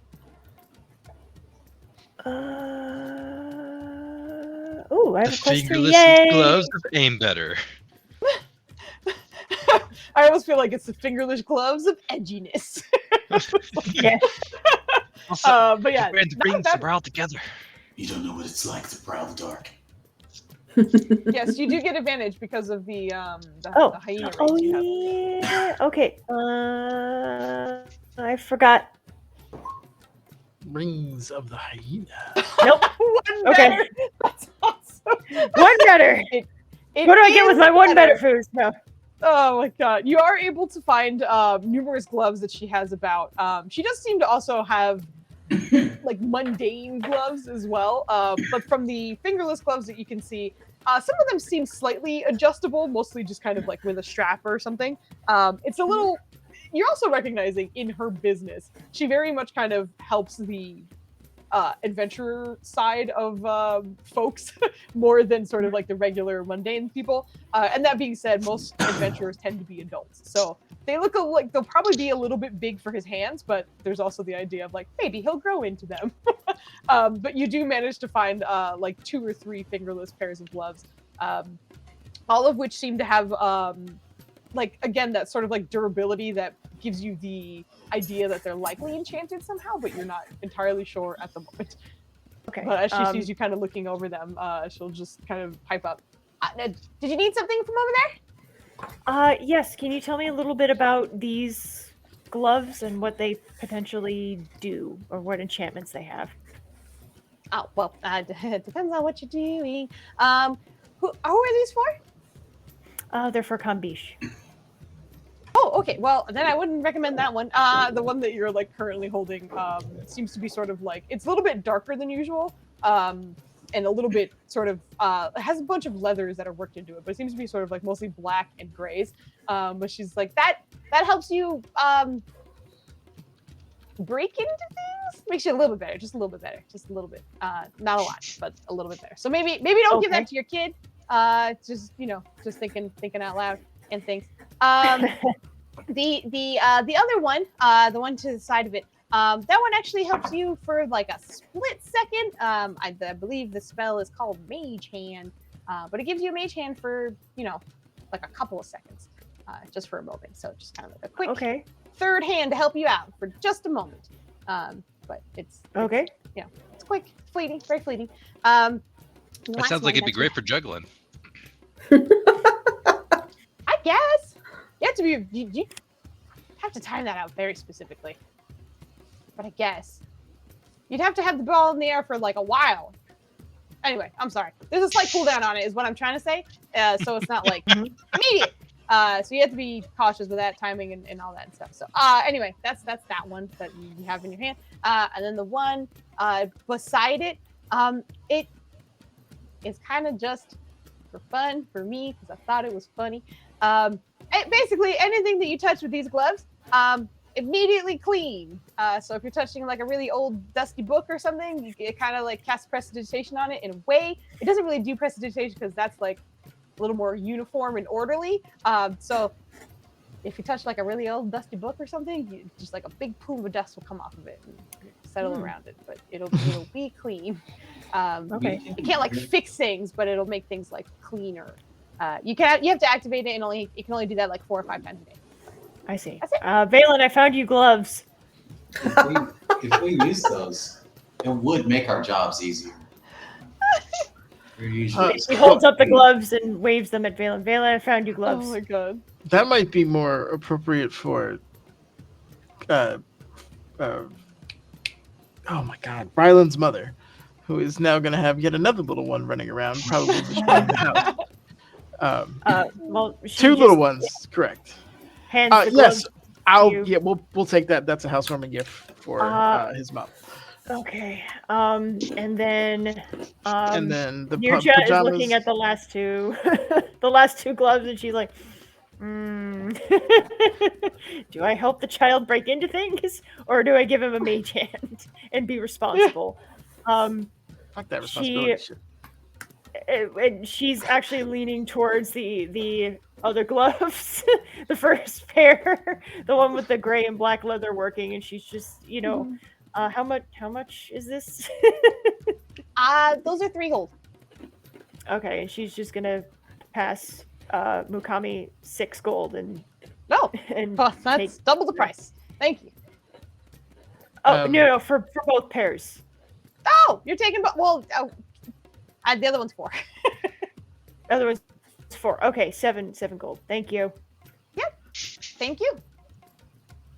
All right, so with that, he's taking the other gloves with all the other stuff. He's just gonna hand her 10 platinum for the whole set. Well, I was about to say, Wow. at the mention of housewarming gift, I think Ryland's like kind of in shock because he forgot that he's a big brother. Finally, he's always been a little brother, so now he's like, oh, and now he's looking around the store. He's trying to find like a gift to give him, like something that is not necessarily reminds him of home per se, but one of those like, this is from your brother who did like grow up forever and all that fun shit, and he's looking for stuff for the girls. Oh, go ahead and give me an investigation. Yeah. I don't wanna. While he's looking around, Cam will kind of edge over to him and go, "Should I bring your mama a housewarming gift or something, since like we don't know if, and she hasn't met me, would it be a good impression?" Definitely not a requirement, but if you want to, that's up to you. So while he's investigating, I would actually go up to her and ask her directly for something, but I'll let you guys do that first. Blandy, what's going on? I doubled it. You did double it with a D4. Oh, jeez, it is rough out here. And looking around, kind of much like Nirja was finding out. I mean, Ryland also knew this as well, Yeah. but like this mostly caters to adventurers. So like, you're having a little bit of trouble finding something that is probably more like, I guess, kid safe or even kid appropriate, and like also the idea that like they can grow into it kind of is fun too. But things are either like maybe too childish and that it's like a toy that's like that's good for 2 years maybe and then they're gonna hate that or something, or you're like, is this a dagger? That shouldn't be giving that to a child. So I think Ryland is kind of like struggling to find something that is like the perfect fit at the moment. Cam will, while Ryland is looking around, go up to the counter and be like, all right, well, while he's looking at a dagger. Anyway, I got 2 questions for you, and I can see you now. You are indeed, ma'am, and thank you very much. Again, you are quite pretty. Thanks. I'm looking for 2 things. Do you have any blankets that do what that pajama set over there does with the lullaby? Oh, you know what? Like using it as a blanket instead of like clothing? It is very funny that you say that in particular, because all of the other enchantments kind of require like a wrapping, like it needs to like be around you, whereas like a blanket, it's a little harder sometimes because like it's weird. I don't quite fully understand all of the magic. I know a little bit of it, but the idea is that sometimes if it's like just laying on top of you, sometimes it has trouble knowing if you're there or not, you know? But the lullaby is the only one that kind of works with partial coverage. So I do have a blanket with that, actually. So would you like one? Yes, I'm gonna get that for his siblings that are apparently very young because they're concerned about daggers and children. And additionally, for people when they are out of town, do you have any self-watering pots for plants? Oh, huh. Self-watering pot. I do not. And I'm really mad that I've never even thought of making that. Me neither.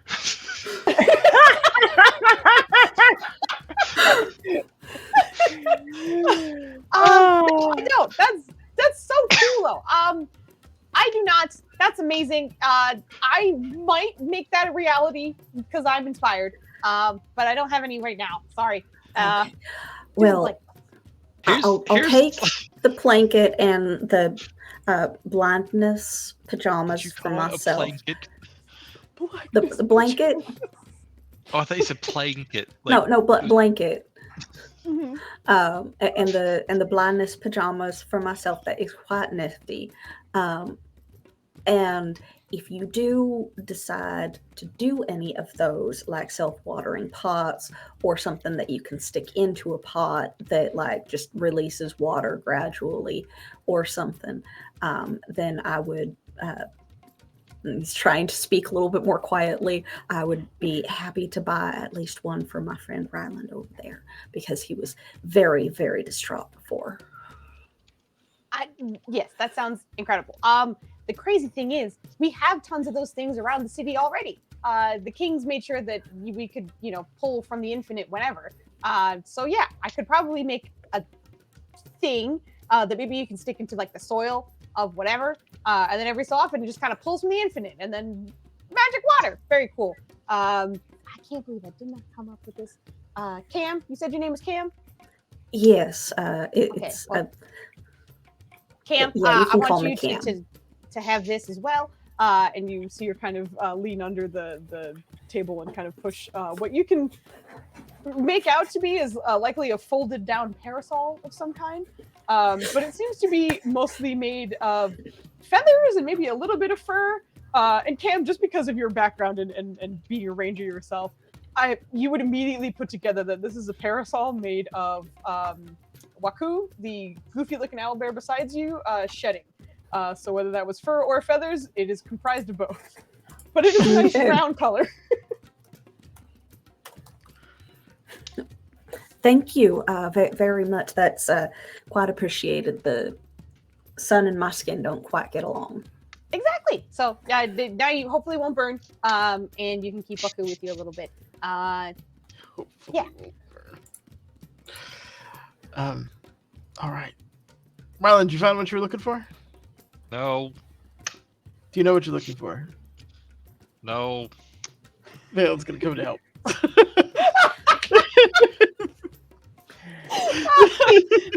With can the you- with the blanket okay. that does the thing though, when Cam says that, Ryland's just like, why didn't I think of that? With the knife, like he doesn't say that out loud at all, but like that's kind of like the thought, like, No. damn it, he's smart. What do I? Like, I need to find something. Cam is smart.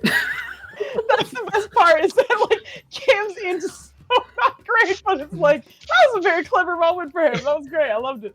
Yeah. Well, no, Cam is very wise. He is not intelligent. So wisdom, children. Yep. Exhausted Oh no, mother. it's beautiful. Exhausted mother. Exhausted mother needs someone to do something. Help this woman out, please. Yes. But Ryland did put 20 gold on the table as a commission for these self-watering pots. Oh, okay. That's okay. Well, also, just a quick question: do you want it to be like the pot, or do you want it to be like a thing you can insert into the soil, and therefore it can be in any pot? It'd probably be easier if it was an insert because I have a lot of plants. Some of them actually don't have Sounds good. pots. Some of them just kind of like live on their own and do their own thing. Okay. Well, you know what? I can make it look like a stick, and then pull water from it so that it also doesn't like mess with the aesthetics or whatever. So it doesn't look like there's a big old, I don't know, Oh, I just shard or don't- something sticking out. So, we disappeared. We didn't have anybody to water. I have a plant room, and most of them died. But I was able to bring them back. But I just want to make sure that it doesn't happen again. That they don't die again. Okay. Yeah. I'll start that commission as well. So I'll have the pajamas and the watering stick.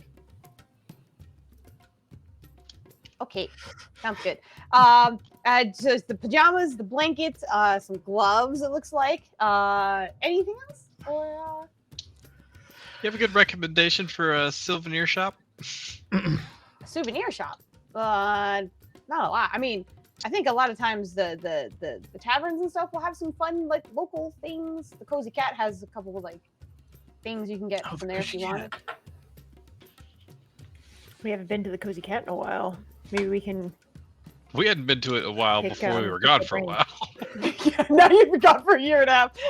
It's like, hey, All right, so can I get some of those "I love the Cozy Cat" T-shirts? Thanks. I'm thinking like maybe like stuffed animal type thing. Oh, stuffed animal. Probably the bazaar then. How far away was that from here? Sure. From Ryland's memory? It's a healthy walk, probably 30 minutes. Okay. How much was the blanket, by the way? Oh, yes. Sorry, it's a little Uh, bit more just because it's a little bit more. it's fine. I'll cover it. It's part of your breaking into it's- our housewarming gift. Well, it's, Yeah. I thought it was to make a good impression on your friend's family, since he seemed very nervous about it when he was talking to me. Nervous but excited. No offense, but more nervous for you. Oh, We don't. They don't typically let in, not family. oh. Well, then yes, give it to the new mother on my behalf, please. Oh, she'll looks at the notebook just to make sure nothing new popped up. It's like I'm 90% sure she'll be there. Well, all right then. At least let me pay for the pajamas that make you more comfortable. No worries. Wakami's He did give me an exorbitant amount of money, so you don't need to worry about it. Mm-hmm. But it is nice to meet you, Cam, and enjoy the umbrella, parasol, shade. And shade. He kind of ruffles his hair a little bit awkwardly and nods and says thank you to her. plays with the parasol just slightly. It does seem wider, like bigger than you were expecting. Like it almost feels like its circumference is enough for like a person and a half. So it's like, this is good. It's pretty good coverage. And the feathers and the fur on it actually make it fairly lightweight. So it doesn't seem to be wildly heavy, and a little bit more shade than you were expecting. That's kind of awesome. All right. Well, if that's it, it's very nice to see that nobody's dead. And I hope you continue to not be dead. And you know where I am if you need me. Mark off. Cool. Yep. Yes, likewise. Be safe and if you need anything, let us know. We're more or less back in town for a bit, so. I would like to say, If you hear anything. Go ahead, Mike. I would like to say that I didn't miss anything about the platoon, did I? No, she's fine. Waku just has armor on, but otherwise is fine. Yeah, I'm going to say that Irene spent most of the shop visit hanging around too and talking to her and like stroking feathers and stuff where the armor is. Yay! Sounds good. You get to rebond with Waku a little bit before I assume you guys head out again. I think this is probably a good time for our break, as you guys are kind of going to be between places. One thing that I definitely want to mention is like you guys are rolling well for what can happen, because on pretty much all of the dockets is death, depending on what is going on. So you guys have not hit it at all. So why'd you tell us? Now we're gonna be worried about it. Get out of here, Foos. Stop telling us shit. Wait, Flandy, no, this is per tradition traumatizing. That's how Flandy it was one off. Flandy was one off from Waku dying. What the fuck? Oh my god. Why? So I was like, whoa! Hi, Raid! how's it going? Holy crap, thank you so much for the raid! You're just in time. That raid is just in time to discover that Foos has the darkest campaign. I do not. But anyway, thank you so much for the raid. Super appreciate. Oh shit, she was playing Chrono Trigger. Hell yeah! Oh shit! Hell yeah! We have many people who can wax poetic about Chrono Trigger for quite some time. We love it. We love it very much. We were actually just about to head to our break, but thank you so much for the raid. If anybody, for some reason, is here and does not follow Nikki Nerds Out, please go fix that.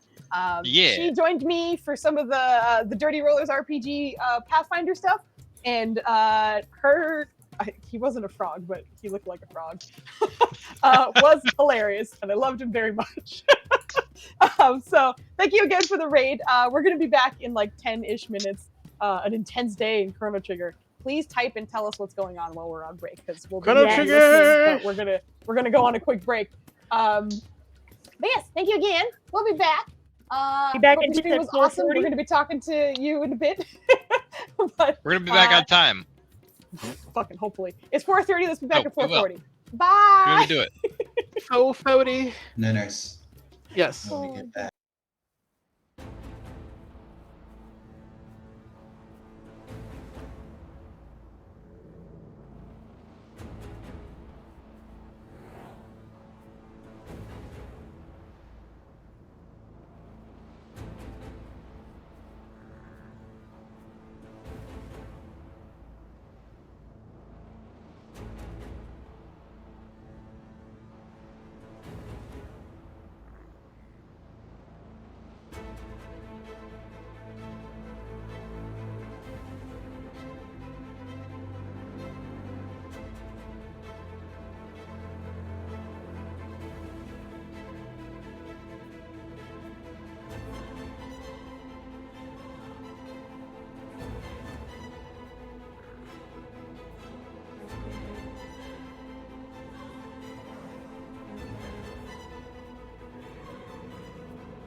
Oh my goodness. Hello, we're back.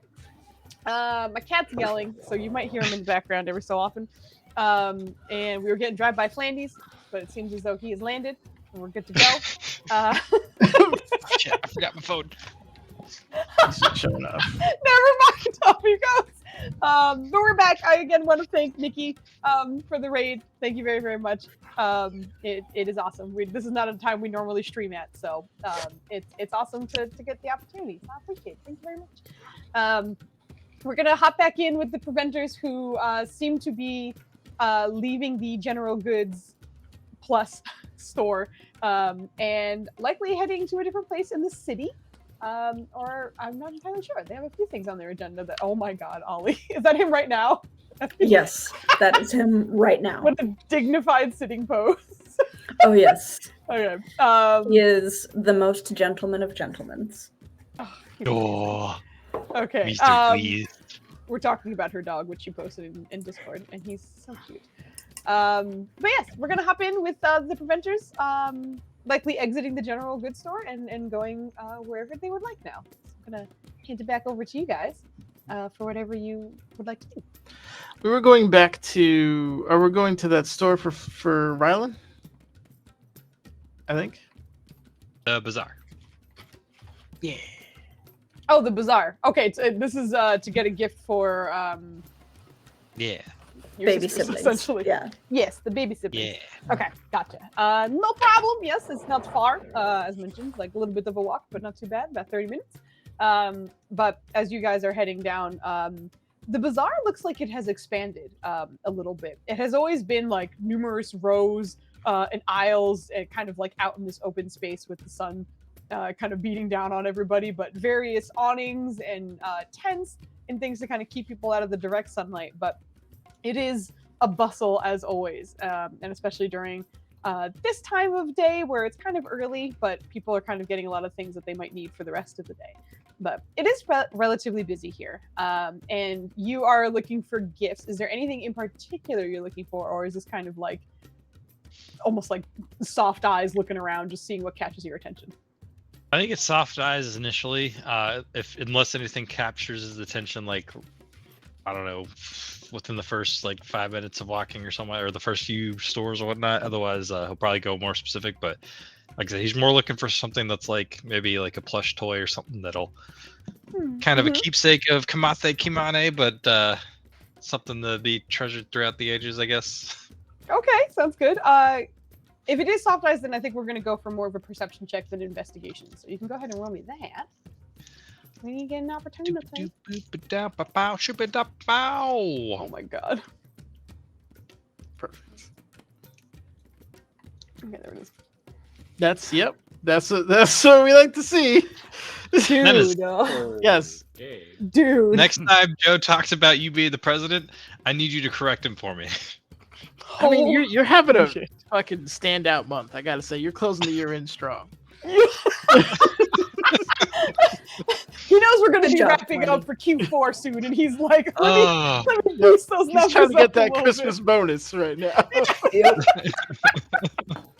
For real. real. God damn. Okay. I honestly think the team, you're kind of watching Ryland almost get kind of absorbed in his thoughts. Almost like he's not quite paying attention to what is directly in front of him. There's more kind of things that might be distracting him from an outwardly perspective. You're kind of seeing him flounder a little bit. I feel like it's kind of one of those, like, you can tell he's struggling. Like there's the anxiety of being a big brother and already having messed out on the first portions of their lives. So he's like, I gotta get something perfect. And he's just like looking over things and just frantically like, this don't work. Oh, maybe this. Frantic confusion is what the team sees. Yeah. For sure. But yeah, unfortunately, nothing. I will offer to help him. And this is you also looking around. Yeah, just kind of would you... looking for a general idea because he has no idea what he wants. All right, sounds good. You can go ahead and give me a perception check as well. Oh my Fuck! God. Okay. Forgot to like. It was supposed to go to public, but yes. Let me see, because I think I'm the one who put it to GM, and was that a Yeah. good oh my god or a bad oh my god? It was a middling roll, but I have high perception. It is not a middling roll. A 14 is very high for this team. Listen. So my total came to a 28. Yeah. So my total came to a 28. Yeah. If you added the two of your rolls together, they would make 30, and you rolled a 2. So that was quite the roll. Yeah, and seeing the flustered, floundering, kind of panicky look, Cam, with we said kind of soft eyes for Ryland, but I think Cam, you're just kind of taking in the ambiance, and maybe because you're a little newer, certain things will stick out to you a little bit more, as opposed to people who've been here before when they're like, I know this store, I know what's on this corner, blah blah blah. This is new territory, so you're taking everything in. Kind of in a traveler's way. So just kind of getting whatever catches your attention. And I think the first thing that catches Cam's attention is this sort of like, what you can tell from the distance looks almost like a tent that is dedicated to various sort of crafts, handmade by somebody. And from a distance, it looks like some of them might be crocheted or some kind of like hand knit from the distance that you can see. It looks like there's some scarves and some blankets and things like that, but you're also noticing some sort of stuffed animals as well, or things that might be a little more cozy or grabbable as opposed to a blanket. But from a slight distance, sort of down the aisle, that catches your attention. Tries to elbow Ryland in the ribs, but is not tall enough to do so, so he kind of ends up elbowing your hips a little bit. I feel like with that perception roll, he's like has no idea. He's just probably like, he does the like, oh, I'm sorry, I didn't mean to get in your way. He gets random shopper. So, Lush, can you go get his attention? I don't know, like bite his ear or something, because. Okay, his ear. You see a little bit of like him trying to see where the ear even is from behind the mask, like slight calculations, and then then sort of. Lush gets Cam's attention in interesting and varied ways. So Cam is just utilizing that methodology with a different person. There we go. So Ryland, again, with your like natural 1 perception, you likely don't even feel the weight at the ends of like your armor, because the Fennec does seem to make sure that it is only climbing up your armor, and that's likely due to traction because it is wooden and leafy, so it's much easier to climb than if it were to get any part of like the smoother bits of your armor or even your skin. But like kind of up the back of your side and up like the top of your pauldron, there's just a possibly 4-pound fox on one of your shoulders, which again, I feel like you wouldn't really notice or really pay any attention to. But what you do pay attention to is the feeling of like a half dozen really pointy teeth kind of digging into one of your ears. And not like a clamp, not like really, really hard, but it's certainly enough to get your attention as your left ear is nipped by a Fennec. Ah! So as I was trying to say, like, just go down that way. Would like- that work? Holding off to the side to see if the fennec is still like biting and hanging. Or... It absolutely is. There, Ryland has a fennec earring right now. So like down that way, maybe would help. I'm sorry, what? Uh, Biting's not Cam- nicer. Yeah, Cam like picks Not up nice. the fennec from your hands and points the I'm not fennec's done nose chastising in it. that. Biting is not nice. There are better ways to Yours get are on people's point. attention. Angry eyes looking back at you. Like remember, we've already established that one of the like symbols for Lush getting Cam's attention is biting. Like a single bite is Lush is getting a vision. So like, Yep. this is reasonable to Cam. Oh wait, hold on. I did forget about that. I feel like Ryland's gonna be like, "Are you having a vision right now?" Like there's initial Is everything angry eyes okay? when you're holding it up like that, but then as you ask that, you see the head sort of like just stare at you and shake. Was this a test? He's going to try and wriggle out of your hands. If you want to hold on to him, I'll let him go. okay. He wriggles and jumps back down to Cam's shoulder.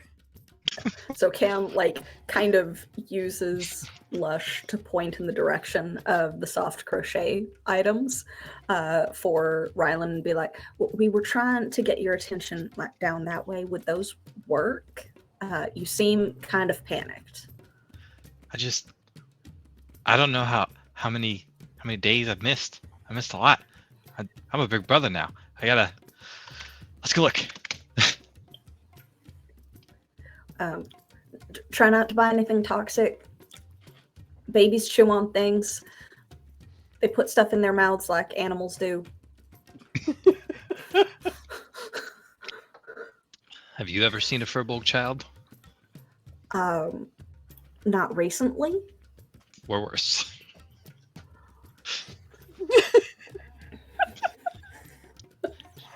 Yes, Usually 100%. things. So usually things that are made for like they're way too small, so like it's trifold on what kid things are for us. So it's got to be really big. It's almost like an adult thing, I guess. It's just chit chatting as we're walking.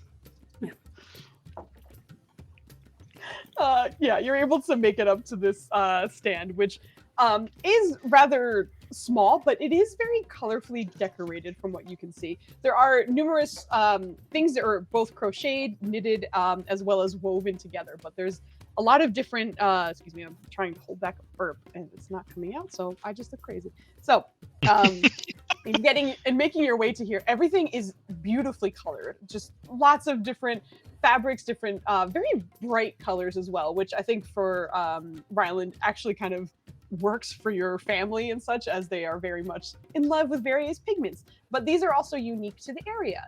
So you see numerous sort of blankets, shawls, and cloaks, but also some sort of like stuffed animals of a lot of the people in the area who are well known in some cases. You do recognize one of these stuffed toys to be a replica of Ayubu, which is the giant tortoise that is Wangari's companion. But you do see that there are a few like recognizable like animals in the area as well. But as you get up to that, you do see a woman, a half-elf woman that you can see, who looks, if you had to guess, you think that she's getting older, but maybe the elven heritage is there, making her seem a little bit younger, but the posture and the body language feels like that of like an old woman. But when you're looking at her, you're like, she can't be more than 40, if that. But this sort of younger looking woman just kind of like hunched over at her table with something in her hands that she is currently either knitting or crocheting at the moment. But you get this beautiful display of many of her fabrics and works there. I think Ryland is just collecting any plush creature, like so you for sure. Anything that he's seen in the desert, like he's just. It's a numbers game now. Like it's not even like how many he's getting. It's just like, does that remind me All of of something in them. the desert? Yeah, he's just collecting them all. And then That's like awesome. as he goes up to like once he finally collects everything, he's like, do you have a basket that I can put all these in? a gift basket. A gift basket. I have a woven basket made of yarn. Yeah. Okay, I could get you that. Did you want? I have many different decorations for it. And like you see her kind of like reach down for a second and put like a hand, like 2 or 3 that some of them have sort of like lined, like kind of geometric patterns that are common for this area that are again very brightly colored. Some that seem to have like little animals running around each of them, and you see her kind of like rotate it, and it almost looks like it's moving. And as she does, you can see like camels kind of running across, or like even like lizards scurrying on the bottom. And then the last one just seems to be kind of like this just very beautifully patterned, colorful looking woven basket. I have these. It's for my baby sisters. Oh, then They're I would go twins. with this one. And she motions for the one with the animals that move around, move along it. Will all of the things that he collected fit in that? Whew. I think you like a good portion of them would. You probably have like 2 stuffed animals that will likely be kind of like spilling over the edge. He'll just put as many as he can, and then he's like, "Oh, this is you know what? I'll take both of them. Maybe Mom can use it for something else later." And they'll like spill the rest of them into that. They're great gifts. Everybody loves them. Is that all? I think so. Did you want anything, Cam? I think I should be fine for the most part. And he looks at the plethora of crocheted stuffed animals and baskets, and then up at you. Didn't you say that you only had 2 sisters? You can never have too much. But this one is we found this one in the culture desert. is different. You go right we met ahead, this honey. one doing this thing, and then this one we kind of found what he's just like going through rattling off all the His response is each culture is different. You go right ahead, honey. Respectful. Well, for all of that, then, well, I'll give you a little bit of a discount, but it's not too much, thankfully. Handcrafted things take some time, but, these are fun things that I get to make in my free time. And I will say, And she kind of points to one that you're recognizing, like, at a first glance, it was exactly as you were saying, like, Ryland was just grabbing things that are like, this reminds me of this reminds me of that. But one of the things you definitely grabbed also seems to be a replica of Waku. And this one seems to be a fast seller in the area, so I'd enjoy that one. Okay, for everything, that would be 2 gold and 5 silver. And Campbell kind of watches Riley goes, what are the magic words? I think it's like little pig come out or some shit like that.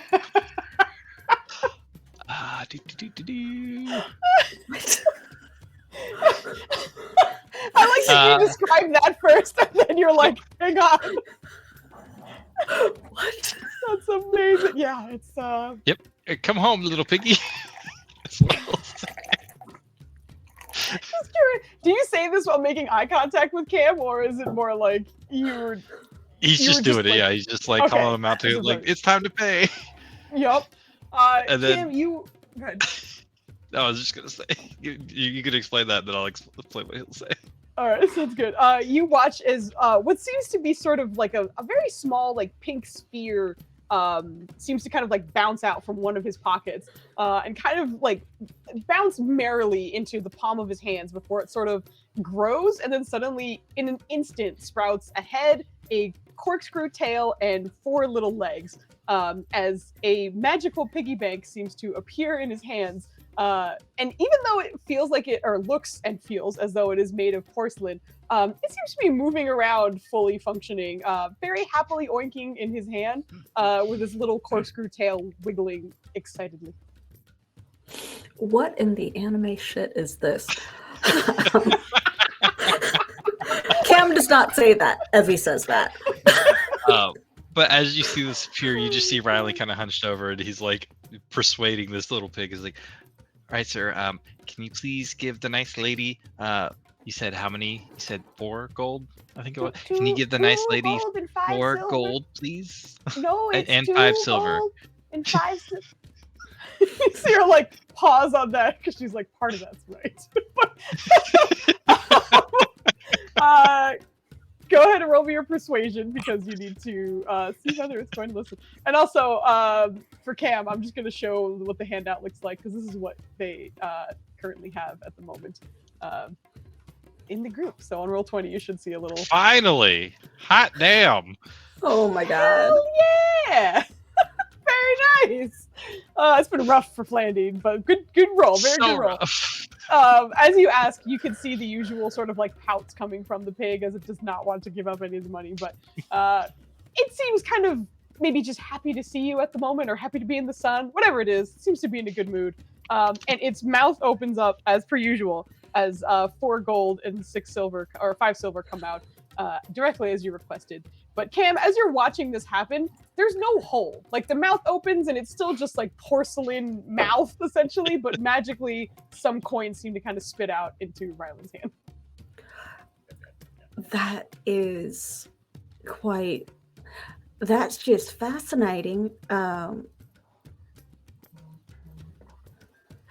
like he kind of reaches forward and like pokes the pig's haunches just slightly to see if it does actually feel like porcelain. It does indeed feel like porcelain. It is actually the sound effect that Dubs just gave is perfect. It's a little pink as you touch it, but it kind of whirls around to look at you and oinks happily in your direction. Hello, I am Cam, your friend's new friend, and this is Lush. He's an asshole. I think, Cam, I'm not even going to have you roll for this because, again, with your background and all that, you recognize that, like, this animal is very happy to see you, or this creature, or whatever it is. Mhm. It doesn't seem to understand a word that you were saying, but it's just happy to be there. Yeah. He'll fish out, like, little silver, like a piece of silver, and, like, offer it to the little pig. Oh my god. Immediately gobbles it up. It's a very strange feeling on your hands as like this kind of cold porcelain just kind of like but the silver is devoured. That is very cute. I do not know how you did that, but that is very cute. Oh, that my friends found it. We're not very. We're more trading goods where I come from, and they say that I have a tendency to overpay as he's sliding the 4 gold. Yes, I can see that. If you look back, there's a moment where like she takes it, but she's sliding back 2 gold while he's talking, but like not making eye contact. I would say with that earlier perception for like Ryland, like he does not notice. Yeah, so unless Cam the Cam piggy eats notices. it. Yeah, does Cam not- notices. Yeah, Cam would notice, absolutely.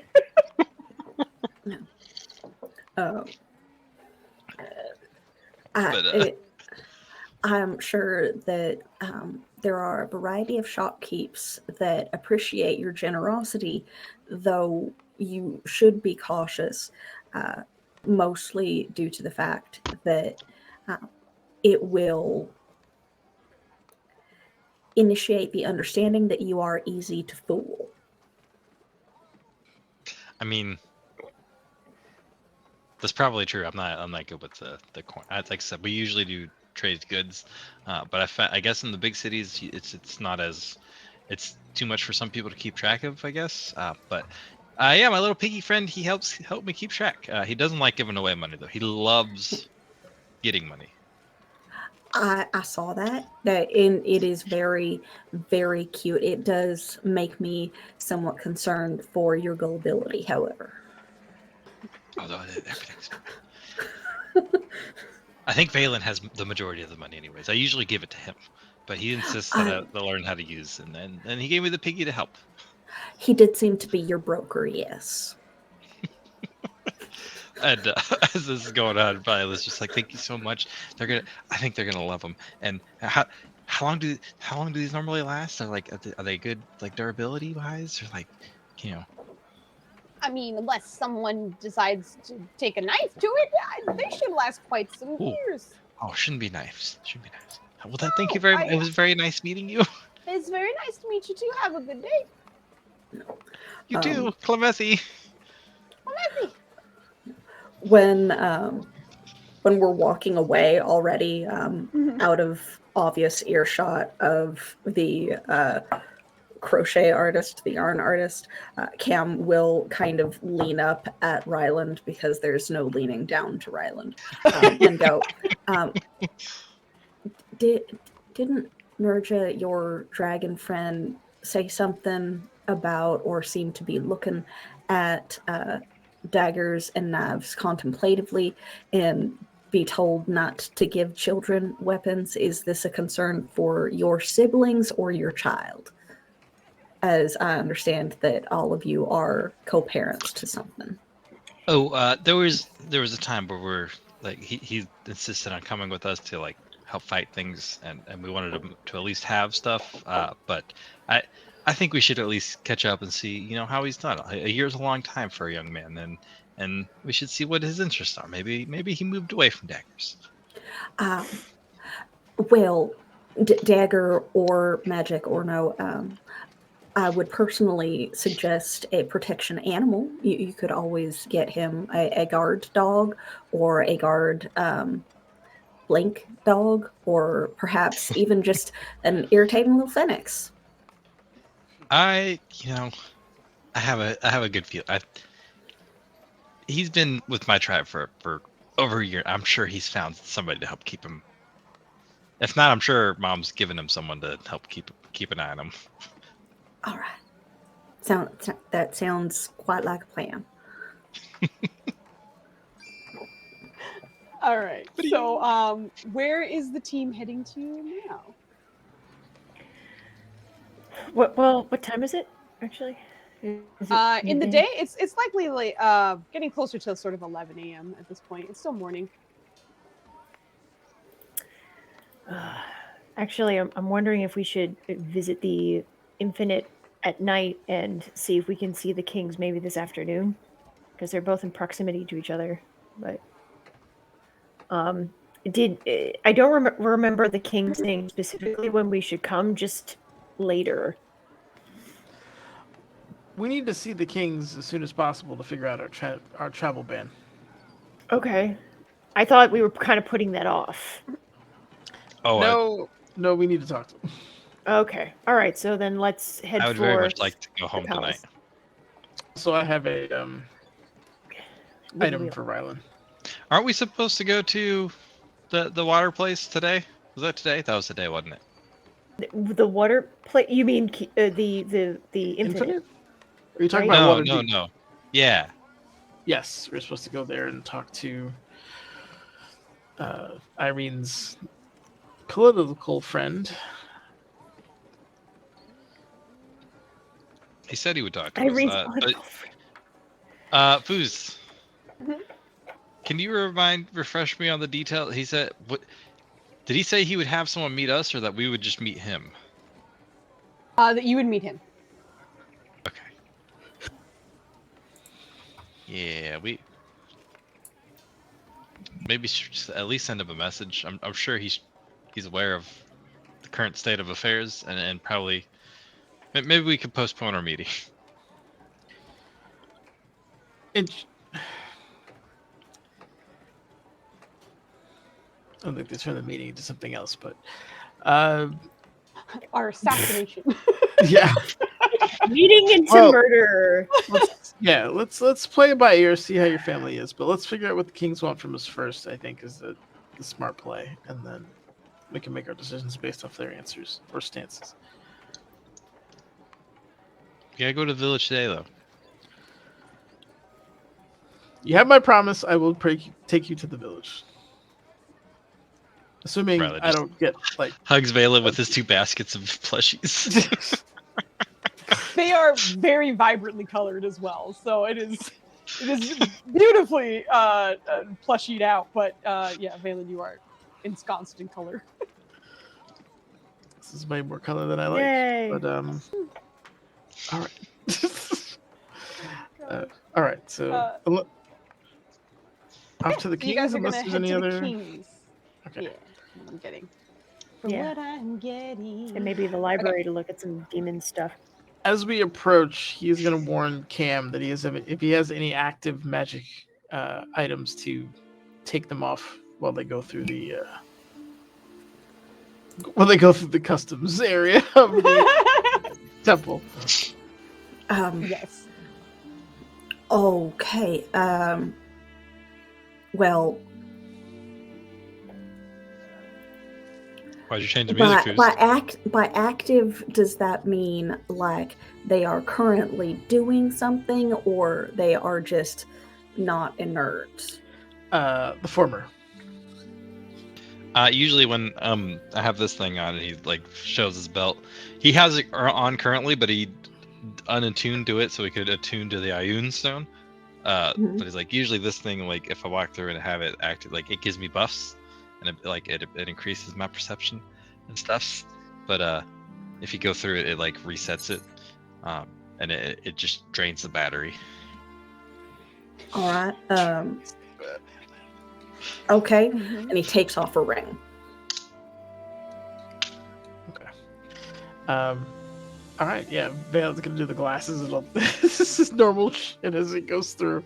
Yeah, you watch as like a good portion of this team takes off various things before they walk into this palace. And for Cam, this pyramid is impossible to miss in this city.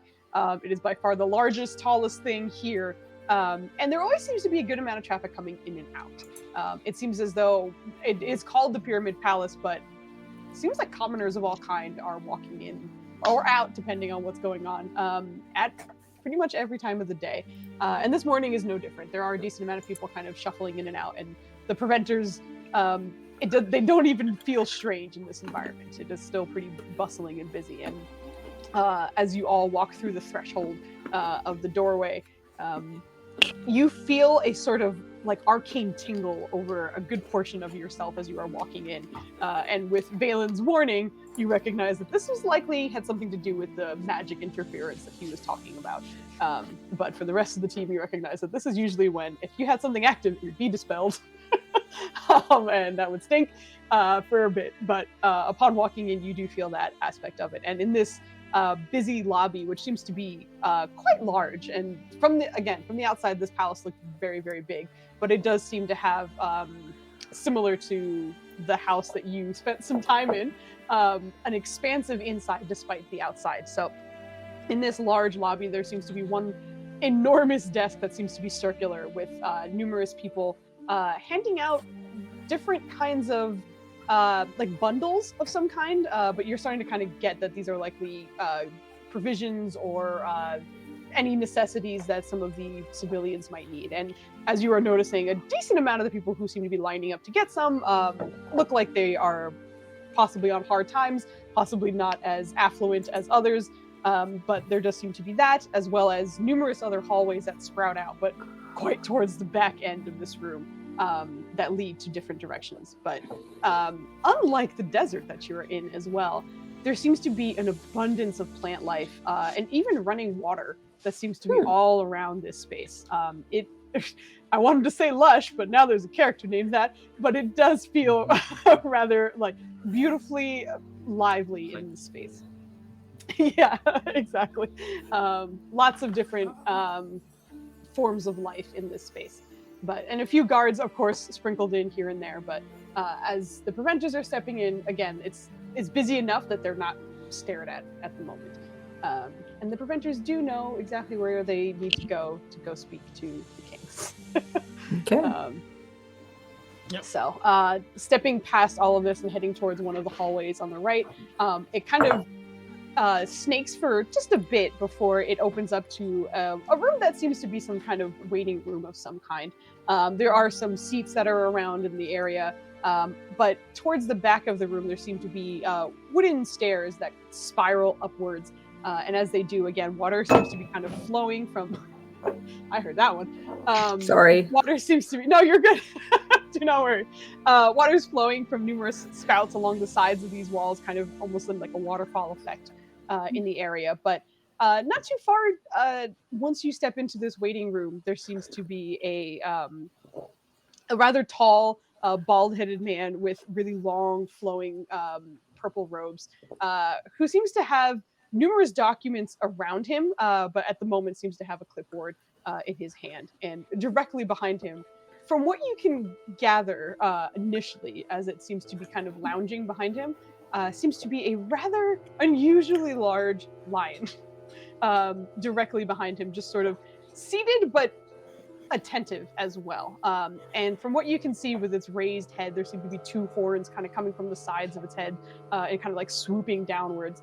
And as it wasn't noticeable immediately, but as you spend a little bit of time here, the rest of its body, although shaped like a lion, doesn't really seem to be covered in fur. Instead, it seems to be sort of bluish skin of some kind, but it almost looks like metallic in a way, as it seems to kind of pulse gently with some kind of radiant or arcane energy that you can recognize. But as the preventers step in, Gituku, your contact here, as you have seen him many times before, kind of raises his head to greet the preventers. The king said you were coming. Good morning. Morning. He's kind of morning. like taking, almost like taking inventory of everybody who was here. And as he does, he kind of lingers on Cam for a moment. Who is this? This is our new friend, Cam. Hi. Is Cam short for something? Cam Chef. Yes. Double overhead. Camellia? Camilton? No. No. I'm not named after a town of camels. Cameron. No. I just prefer to go by Cam. Whatever you prefer to go as.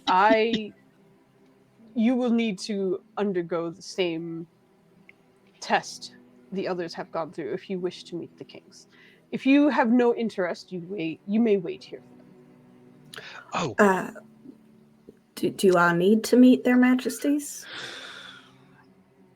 Is this do you have any part of the? Is this like If you are to do business part with of a the mission? Infinite, it's something? probably not a bad idea to at least make contact. That being said, if you have a particularly dark past, this could be very painful. You don't happen to have any Particularly failed liches hanging out in any of your items, do you?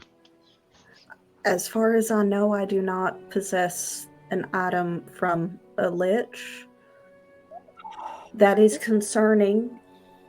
What they are poorly explaining to you is that we have a celestial guardian of the kings named Jabali. And one of her abilities is to scan you and likely your past events, perhaps your current desires, and if any of them pose any threats to the kings, you will be dealt with immediately or sent on your way.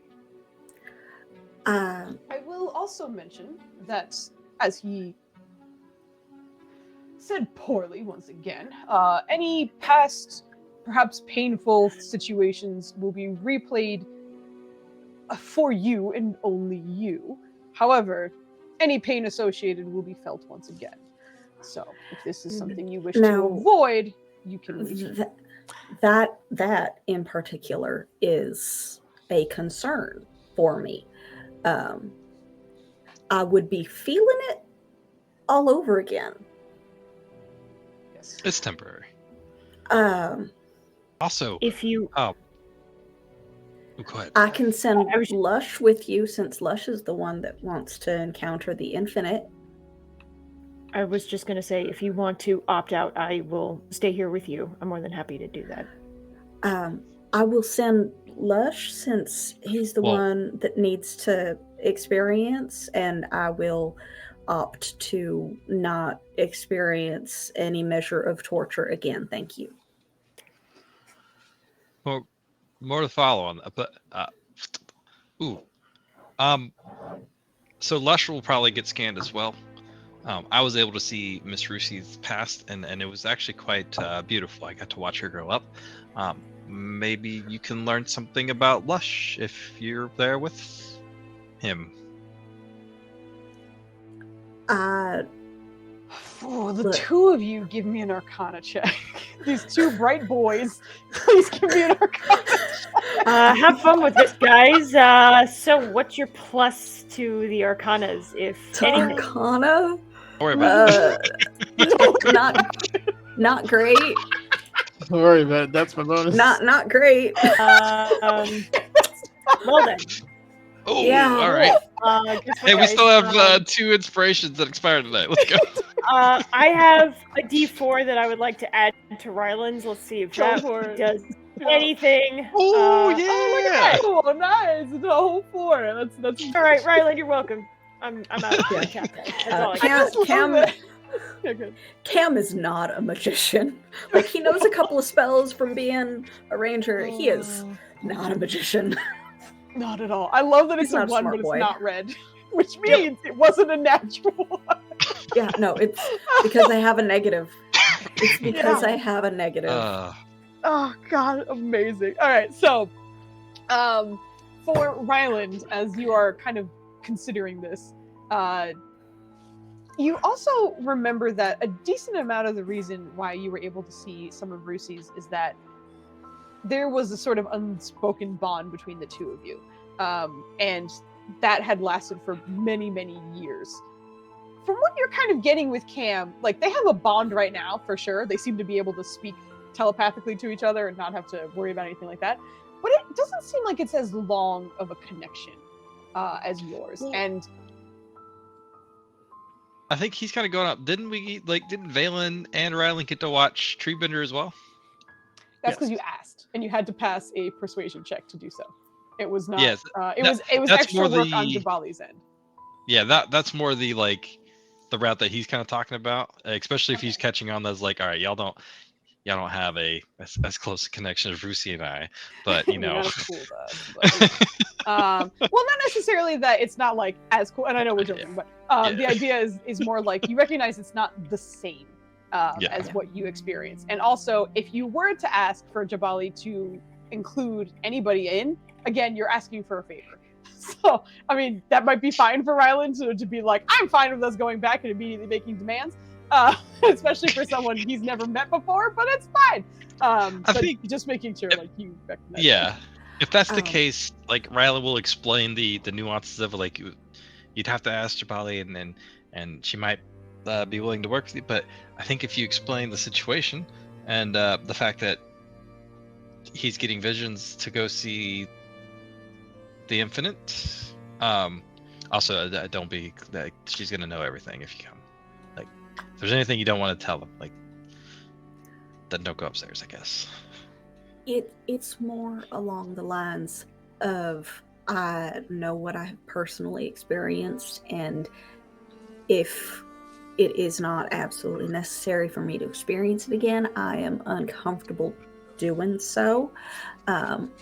Also, I do not need new friends that I have literally just met last night hearing me screaming like a little girl. So I appreciate just, that offer. In the middle of that, just gives him a big comforting hug. Is like, it's okay, it's okay. Thank you. It's been a very long time since I have been hugged. But nevertheless, I do not wish to undergo that type of pain, if you are understanding me. Are you capable of translating for Lush again? Because I remember you talking to him last night. Oh, I could try. But we are in the palace, and I cannot cast magic here, so and I can't even cast it normally. I could just talk to him, and we could do the normal yes and no's. Perhaps if Lush again, Lush, have you gone through something before that is going to make you uncomfortable living through it again? think I'm uncomfortable almost all the time. Well, that's understandable with how you look right now, but like in general, like having to live through it again, is that going to be an issue for you? If I endured it once, I will endure again. You are a braver creature than I am. This man's a G. I know. Yep. Oh man, this guy. That tracks. this That guy. tracks. Oh man. I love That this guy. tracks. I love both of you. He's such a dick. Yep. Anyway, after the moment of sort of deliberation between the team, Gitupu kind of addresses everybody. So I believe that means everybody but you and your fox will need to endure the scanning. Is that correct? I thought it was the other way around. I thought that the fox was going with you and I'm staying behind. Yes, everybody but you will be heading up. You will be staying here, and this fox will be scanned. Yes. His you can call him Lush. Lush, then. I'll He's very stay down. fluffy, but he's kind of an ass. I Can confirm. will. And I'll stay down here with you. Keep company. That's quite nice of you. All good. I will alert the kings. Jabali shall be down shortly. Just make yourselves comfortable in the meantime. And he kind of reviews whatever documents he has in front of him. But you have noticed before, Preventers at least, sometimes, for the most part, the kings kind of meet with you immediately. But you remember initially when you were first trying to meet and like they didn't know who was coming, you guys had to wait like hours sometimes to like leave and come back. But sometimes their schedules are nuts, and you can imagine right now that thankfully you guys are a priority, but there are likely a lot of fires to put out right now. So with probably 10 or 15 minutes, Black Satin, good to see that man. Oh my god. Okay. But after a little bit of time, you hear the very familiar heavy footsteps of Jabali making her way down the stairs.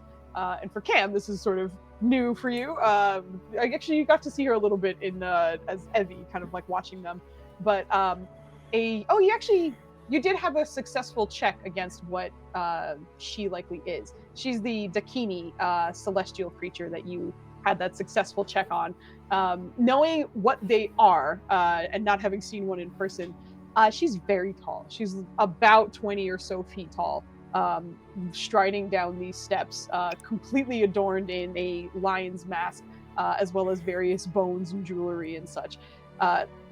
There's a sort of like feral or almost like savagery to her movements that makes it feel like it feels like you're looking at an animal as opposed to like a sentient creature. But you also know that this is a celestial creature, so it's a lot as you are watching her descend the stairs and come your way, and intimidating in some ways, but also fascinating in others.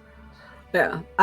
Cam, seeing what she is, since has passed and knows in general what these creatures are, will bow while swiping a hand across his face in respect, as if taking off a mask, and subtly greet her in Celestial. There is a slow nod from her, and the lion that was kind of positioned behind Gituku kind of stands up a little bit, kind of looking in your direction, and you hear in Celestial, "I didn't expect that." And Ryland, you do hear that as well. But from the lion that has really never wanted to have anything to do with Ryland, but seems to address you almost immediately. But as she steps down, Gituku kind of motions forward. Lush, if you don't mind stepping forward, she will begin her trial immediately. Before that, I guess Rylan would have asked Lush if He might have if Raylan hopped in with or joined him in his experience, I guess. Oh, Before like he asked listening, Jabali. essentially? Yeah. Gotcha. He would have asked Lush before asking Jabali. I gotcha. I would say like maybe this kind of conversation happened as Jabali was coming down the stairs, maybe so because like you have time as she's walking down to be like, "Are you cool with me?" No, all right. But every time you do speak with Lush, he either gives you sort of like a physical response or something for Cam to translate. And Cam, you hear, I think I understand what he is asking, and tell him he is not privy to my mind. Rylan, he would like to keep things private. I think it's mostly that he doesn't know you very well, but it also may just be him being him, if you catch my drift. I see. Do you want to? Will he let you join in? Because you can join in and not have to do your experience, but you can still. I am aware enough of how and what Lush is to where I have a feeling that even if he was welcoming to me, that I would form opinions. Well, you already kind of have one. He kind of jokes. Beyond what he is. I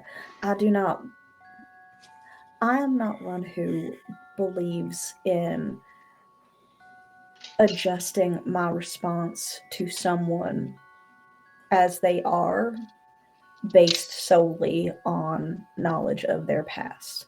Our pasts make us who we are. All right. Well, good luck, little Lush. Lush's eyes kind of like dart at you and then dart back away.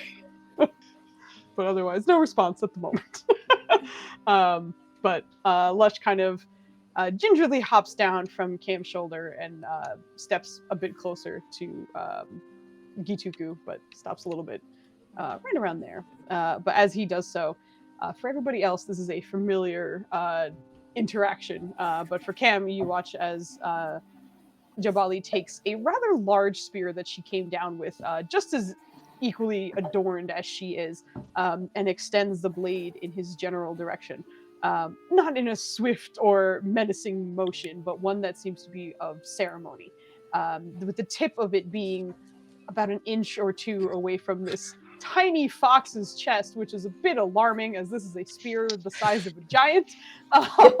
And the blade itself is probably 4 or 5 times longer than the actual creature it is pointed at right now.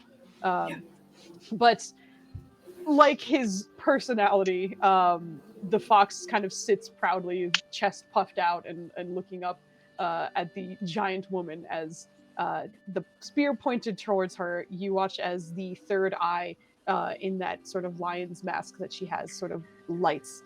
And at first it just seems to be sort of a pale color that if there is any hue attached to it, it's so hard to tell. It just almost feels like it's white. And eventually it shifts and kind of starts settling on a darker, almost like bluish purple, sort of indigo color at the moment. And as that happens, for those of you who are watching, you can give me either insight or perception checks, whether you want to check in on Lush or Jabali herself, because the two seem to be relatively stoic. But if there's anything you'd like to catch, you're welcome to try. Lush. Oh, nice. Number. Lush. Yeah, I'll go in order. Nirja, who are you looking at? Jabali, I was just about to type it, sorry. That's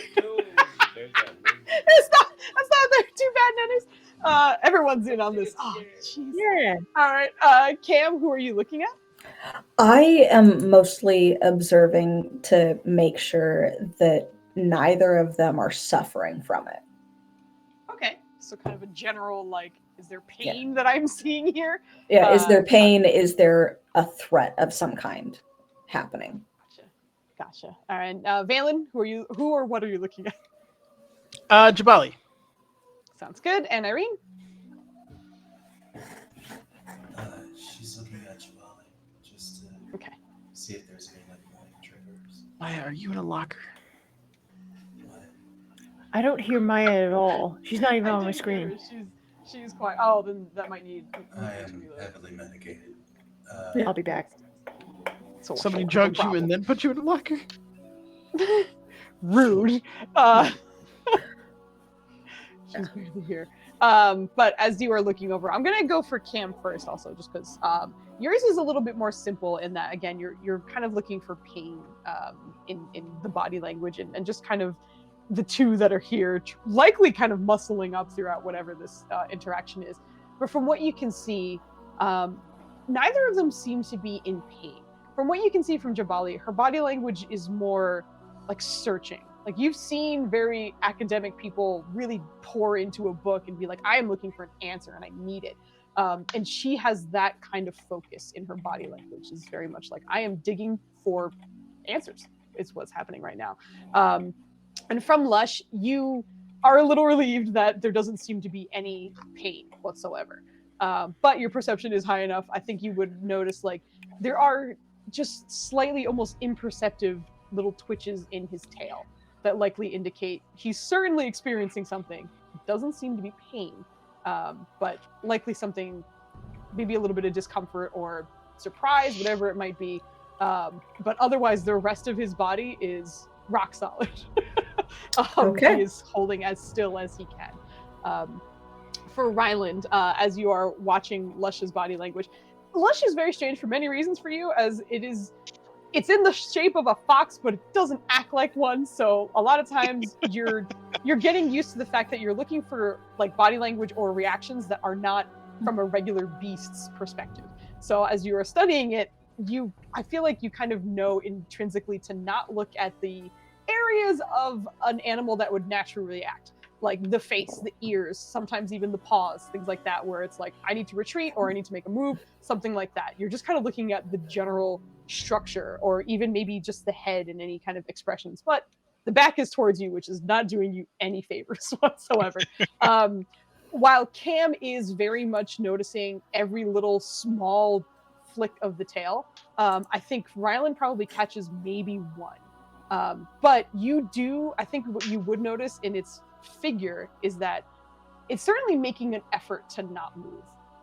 Whatever it might be experiencing or whatever, it feels like this creature just steeled itself and is just like, I will endure. I guess what he's looking for is like, does it seem like it's a painful pass, or does it seem like it's more of I don't want you to know that I know that you know that I know? You don't know. From its back being towards you and not being able to peer in, I think that's essentially all you can get from the body language, is that it is like, I will handle it. Whatever it is, I'm going to handle it. And for those of you looking at Jabali, which I think actually Nirja got the highest insight check. Let's go. I think for the rest of you, kind of similar to what Cam picked out, especially with like Valen, you see just a focus about her. I think for Valen, Irene, and Nirja, you would all notice that she's always been one of intense focus. It seems to be dialed up now, likely coming back and having what's going on. And it also feels like this ceremony is taking longer than yours, or even the companions that you had that had it as well. Perhaps she's digging a little deeper than normal, but in terms of her sort of expression, nothing wildly telling other than her intense focus. Okay. But for Nirja, I think in your role, as you got the 16, which is awesome, I think you would notice that there's a little bit of curiosity in that expression. It's intense focus, but there almost seems to be a as she is searching. But as the eye in the center of her mask turns into that like deep indigo, it sort of flashes back a few colors before it settles on red, which is its natural state of being. But as she pulls the spear away from Lush, you see his body kind of sag a little bit, almost as though he's finally relaxed in his space. But as the spear is pulled away, Jabali looks up for a moment at the crew and settles on Cam before leaning back down and muttering something in Celestial. And I think Cam and Ryland, you don't hear it, but both of you kind of, well, one kind of understands it, one understands it well. So for both of you, Ryland, you're familiar with every time she speaks Celestial, there's something like kind of guttural and harsh about it. It's still, it's Celestial.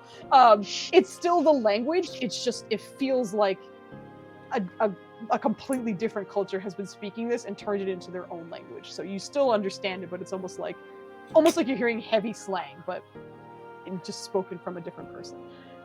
Can I roll perception to hear what she said? Okay. Sure. Absolutely. Let's go. Could Brad like assist with like filling in the blanks? Perception. I have really high perception. I've got to use it while I can. I've got to use it while I can. Yes, you do. I am going to message you what you hear. The whisper. The whisper. Yeah. Whispers. Whisper. Careless whisper. Don't start. Plane is gonna go. Well, I'm pretty sure that all of you feel so unsure based off of everything. There is no dance floor, however. Okay. All right, there you go. Glad to know. All right, Evie, I did send you that message, but that is what you hear instead. And she sort of straightens up for a moment before Gituku seems to like register that information and then look back to the crowd. Yeah. Your friend, Lush, it is allowed to meet with the kings. So. Oh, that's good. The two of you will remain here, and the rest, you may head up the stairs after Jabali. The kings will be in soon. Lush, do you need me to heal you? Are you okay? Fox kind of turn and look over its shoulder and shake its head. I think Cam would also just recognize. It seems to like Lush seems to be kind of lost in thought for a moment. You're used to sort of snarky responses in some way or another, but this one just seems to be like, huh? Yeah, I'm good. All right. Try not to offend anyone. And the snark kind of slips back in for a moment and just tilts its head, but waits for the rest of the team. Rally just to Cam afterwards, like what'd she say? I only caught like 2 words. It's very quiet. She was speaking very quietly. I didn't hear it clearly.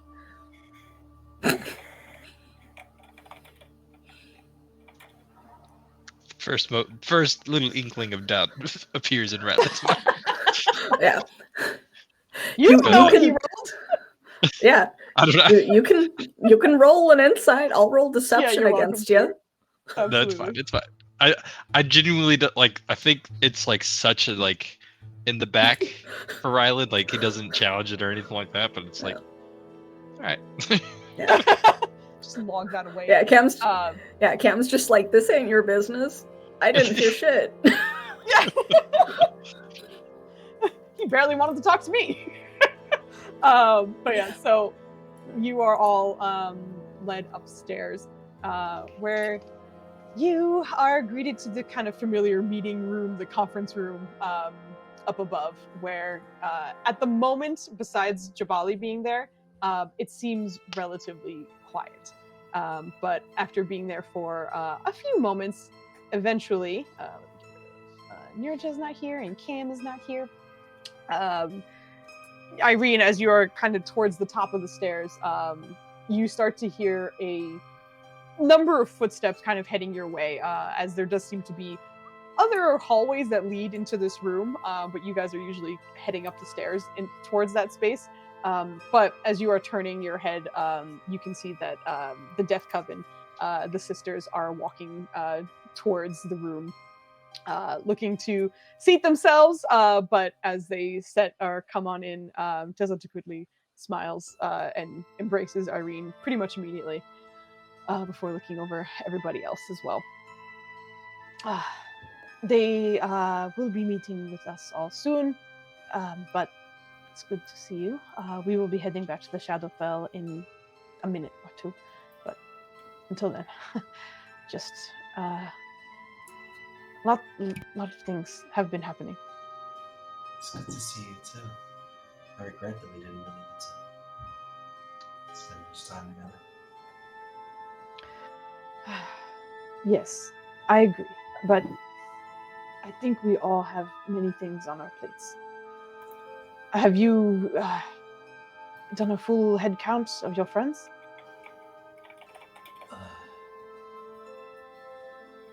Hey, Maya's on drugs, so I'm assuming yes, and I'm assuming we're on counting. She's essentially asking like if all of your connections, have you reached out to all of your connections, which you have not yet. So you're kind of in the process of. That is a very, very long list. I'm afraid it's going to take us a while to reach out to all of them, and hopefully, yeah, it's complicated. There are things that we need to discuss too. It's been a ride. It's a ride I don't think we are off of yet. But we will be in contact as much as we can. Keep in mind that any communication we have is likely being listened to. I'd like to pull you aside for just a minute before we all part ways. Okay. She breaking up with you, girl? she'll follow you to a corner of the room if you need to. No, after we're done talking with the kings. Oh, they're leaving like right now. Oh, god damn it. Alright. Drugs it is. Let's go. This is gonna be real messy. Do I still sound like I'm in a locker or something? Yes, but we can hear you. You're good. Yes. I don't know what's causing that. Okay, so she's gonna pull her to the side and just, as you know, I've been getting pulled in a number of directions over the past several years. I didn't obviously truly follow through on honing those musical talents. And I have been getting closer to Kandara, who has always taken slight issue with necromancy, but in the end seemed to relent at least a little about it. But I've, through Kandara and through my travels here and through other encounters, I've also been looking into Ayala, the goddess of light. And the experience I had on that party saucer. I don't remember what to call it specifically, but I'm going to call it a party saucer. Wow. Not inaccurate. Yeah. We're going to go party saucer. Yeah, the experience I had up there, meeting twisted versions of myself and with Kandar. And I still don't know if I made the right choice. I don't know what I'm doing anymore. But after I was pulled back, well, after we arrived, I think I met with one of her, am I phrasing this correctly, servitor? Or, avatar? Or, You know you met with an avatar of some kind, yes. Oh, I reached out just to see what was going on. And was met with an avatar of Ion. Apparently, while I was on that party saucer, I performed some sort of deed, passed some sort of test that got me in her good graces. And there seems to be an intrinsic link between her and Kadar. That link being, she's got phoenixes and all that stuff. And so, like, blah, blah, blah, blah, portfolios, deities. I got that right. I think as you're speaking, you can tell that Tessa Takutli wants to kind of like interrupt you a couple times, but She lets her. like she restrains, like she keeps herself from hopping in. But it's almost only towards the end when Irene is kind of kind of winding down in this conversation that she just kind of smiles and grabs one of your hands. My dear, if you don't think that we are unaware of when someone's abilities of ours are limited in some way, then maybe we didn't train you well enough. I and the rest of us already know of your choice. And you, as I have said before, still have our support. Now, you will watch as some of your abilities that you have learned from us will diminish. But we still wish you luck and perhaps can extend our gifts through items instead of your knowledge. So Irene is totally gonna break out into tears and give her a big old hug. Just really kind of scared that I lost my family. She gives her a very big hug. Yeah, just super, super happy she didn't lose them over this. So that was her biggest fear. You, I will say, if you do see us, it will likely be because we have come to visit you. I don't think Arc-like phoenixes are allowed in the Shadowfell. Arc-like phoenixes? Yeah. That's a new title. Do I know what that is? Do I know what an arc-like phoenix is? You know that you were told to sleep and rise the Arc-light Phoenix after your meeting with the Avatar. Oh shit! Dang. So wait, I can't go there anymore? Not willingly? If you are forced, you can, but it will likely be painful for you. But you're dealing with so much out there. As we always have. We'll be fine. There's a bit of pain in there because we would like to help out our family. Is there any way that I can help in other ways? I think you have a lot to worry about here.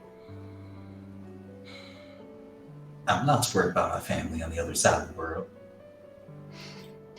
You are allowed to worry, but do what you can with what you have. From what our elder has told us, and you see her kind of looking over her shoulder, and you can see one of the just really old ladies who, as you have been familiar with, are one of the elders who are usually very tough teachers, but also very sweet and warm in their own ways, has just been staring at the two of you intensely. And as Tessa Takutli looks over her shoulder, just kind of smiles brightly, like all the wrinkles on her face just kind of pulling into this just jovial looking smile. As we have been told, your abilities will cover many elements. Not just the fire and the water anymore. Oh. Great. I love being pulled in every direction. That's love. Can't wait. It's just actually not thrilled to know that. Yes, more confusion. Love that for me. She's just gonna go around and like hug all her family members and Oh. have small chats and find the Cholo dogs. Thank you, Vogel. And I got you, girl. Cholo dog. yeah, steal as much time with them as she can before. Yeah, absolutely, and that's thankfully not too hard, as they are all very happy to see you and hug you, especially as you are starting to realize like this is also their goodbyes for you as well, where they are going to be heading off. You know that in making their home in the Shadowfell, they limit their travel to the material plane as much as they can. Doesn't mean that they won't, it just means that they really don't like to do it. So are there any planes that are kind of an in-between that we can, not necessarily, but it would also be greeted with the same attitude for them. Because the Shadowfell has very much become their home for many reasons, but they've also tailored even that realm to kind of bend to their wishes. So it's kind of hard for them to find reason to go anywhere else, especially because the reason they went there was to kind of isolate themselves. Like they were tired of other societies or civilizations fucking with them, so they're like, we're gonna go where no one is. And that's the point. Which also makes it so they don't want to go to other realms either. They're happy where they are. I see. Well, we still have the little Edgar Allan Poe skull thing. Do that. And you will always have it. Like I said, we will likely see you again, but it will probably be here. But if you do move to a place that is not a desert, we would appreciate that too. Yeah. I already miss all.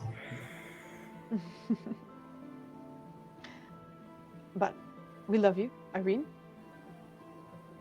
And we will see you again at some point. Love you all. Stay safe out there. And you too. I actually do think perhaps next night, just sleep well, and I believe one of our elders will give you a visit. Really? Oh, okay. Do I need to like prepare it anyway? No, not at all. Okay. It's gonna be a weird night. She's just like thinking about all the nights that she like kind of found solace in the darkness. And now she's like, how do I sleep now? Oh. I have no idea how I can even have a good sleep without.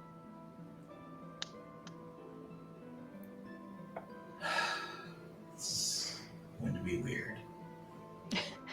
You will be fine. I know you will. So, and she kind of gives you another, like, just really tight hug, but pulls away for a moment. And we will be seeing you. Be strong. And just be Irene. Thank you. They nod and kind of look off towards the rest of the team. But giving a sort of respectful nod in the direction of each, although with Valen, a slightly lingering one as being one of magic. They tend to kind of have a little bit more in common with him. But she says out loud, take good care of her and each other. Hopefully we will see you soon. You're downstairs. We'll do our best. I forgot. I'm not here. But they sort of smile and nod again. And you see them kind of gathering together towards the end of it. One of them sort of reaches up. One of the elders sort of reaches her tiny, wrinkly little hand up towards Jabali, who leans over and kind of, just for a moment, like squeezes that very tiny hand in hers before releasing and standing back up. But as they sort of gather, you see the three dogs. There's a small command that is given before they kind of line up perfectly, and the backpacks that you have otherwise held things in before all seem to kind of produce a darker orb at the very bottom of their bellies. And as all three of them seem to kind of pull out, each of you feel like every aspect of this room sort of dim just a tiny bit. And for Valen, immediately, I think what you notice is like the runes are flaring as you know that the kings are very much monitor any of the magic that happens in this palace.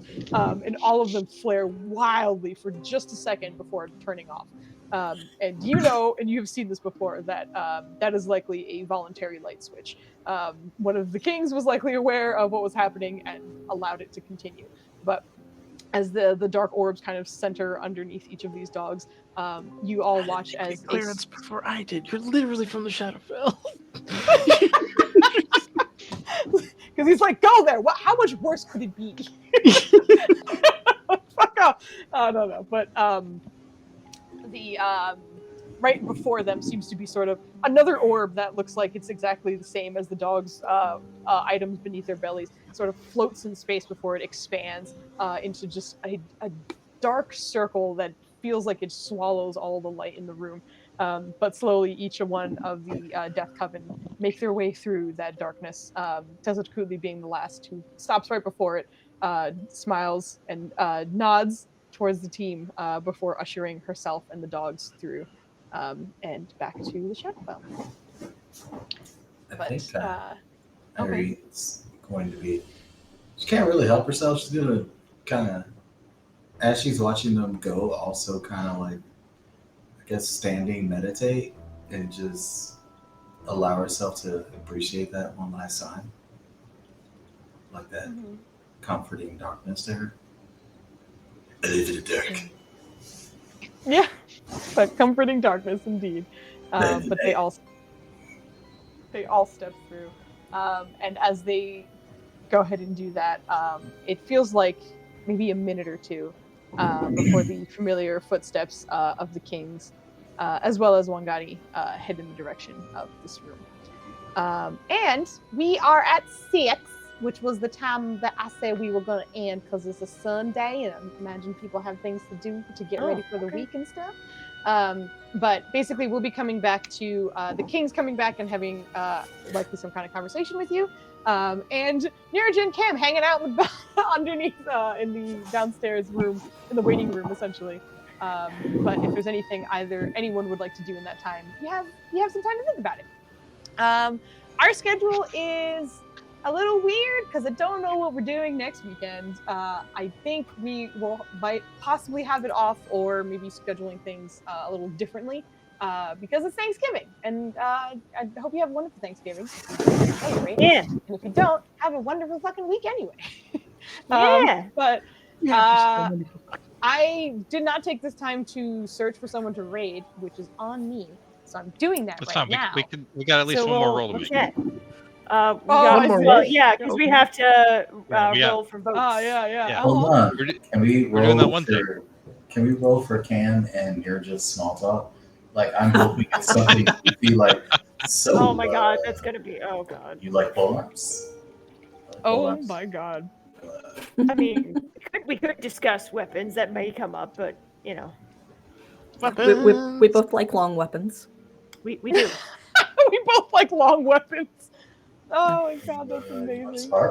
Everybody that I'm seeing has been streaming for a while, so I don't know how long they're going to be on. I'm gonna try one more time to find something, and if not, we'll head on out and raid one of our friends. Wade. Yay! It's time for Wade. It's time. I should have. Oh, I wondered what you were doing for a second. Like, oh, it's a Kill Bill thing. Okay. It's just terrible. Planty being planty. Don't worry yourself. Don't worry your My ears. My poor little ears. Bandoliers? Bandoliers, okay. my Well, poor we bandoliers. seem to have gone for a little bit, but we can say hello anyway. We're going to go raid Ryan Ross live. They are playing a Curse of Strahd game. Nice. So Curse of let's just Strahd. say Strahd. hi. Hello. Well, yeah, we're gonna go read them. Everybody have a wonderful day / rest of your weekend, Sunday. Thank you for joining Hopefully it's a us. short And week. Evie, thank you for dealing with our shit. Actually, a wonderful shout character. out to Evie because I didn't Yeah. say much today, but through all the weirdness, I was definitely enjoying it. You know, so. Yeah, I try to keep it fun. Thank you. I super Yeah. agree. And thank you Yeah, for great job. Evie as well as Bogley for giving me your votes. Everybody else, please give me your votes. Thank you to Nikki Nerds Out for the raid. Yeah. Was that it, or was I can't remember. I think that was it for raids today. Yes. That sounds super like, oh my god, just today. But no, thank you so much for the raids. It was awesome. We're gonna go raid right now. Have a wonderful night. Thanks for hanging out with us. Bye. Good night, everybody. Bye. Raid, Good go. week.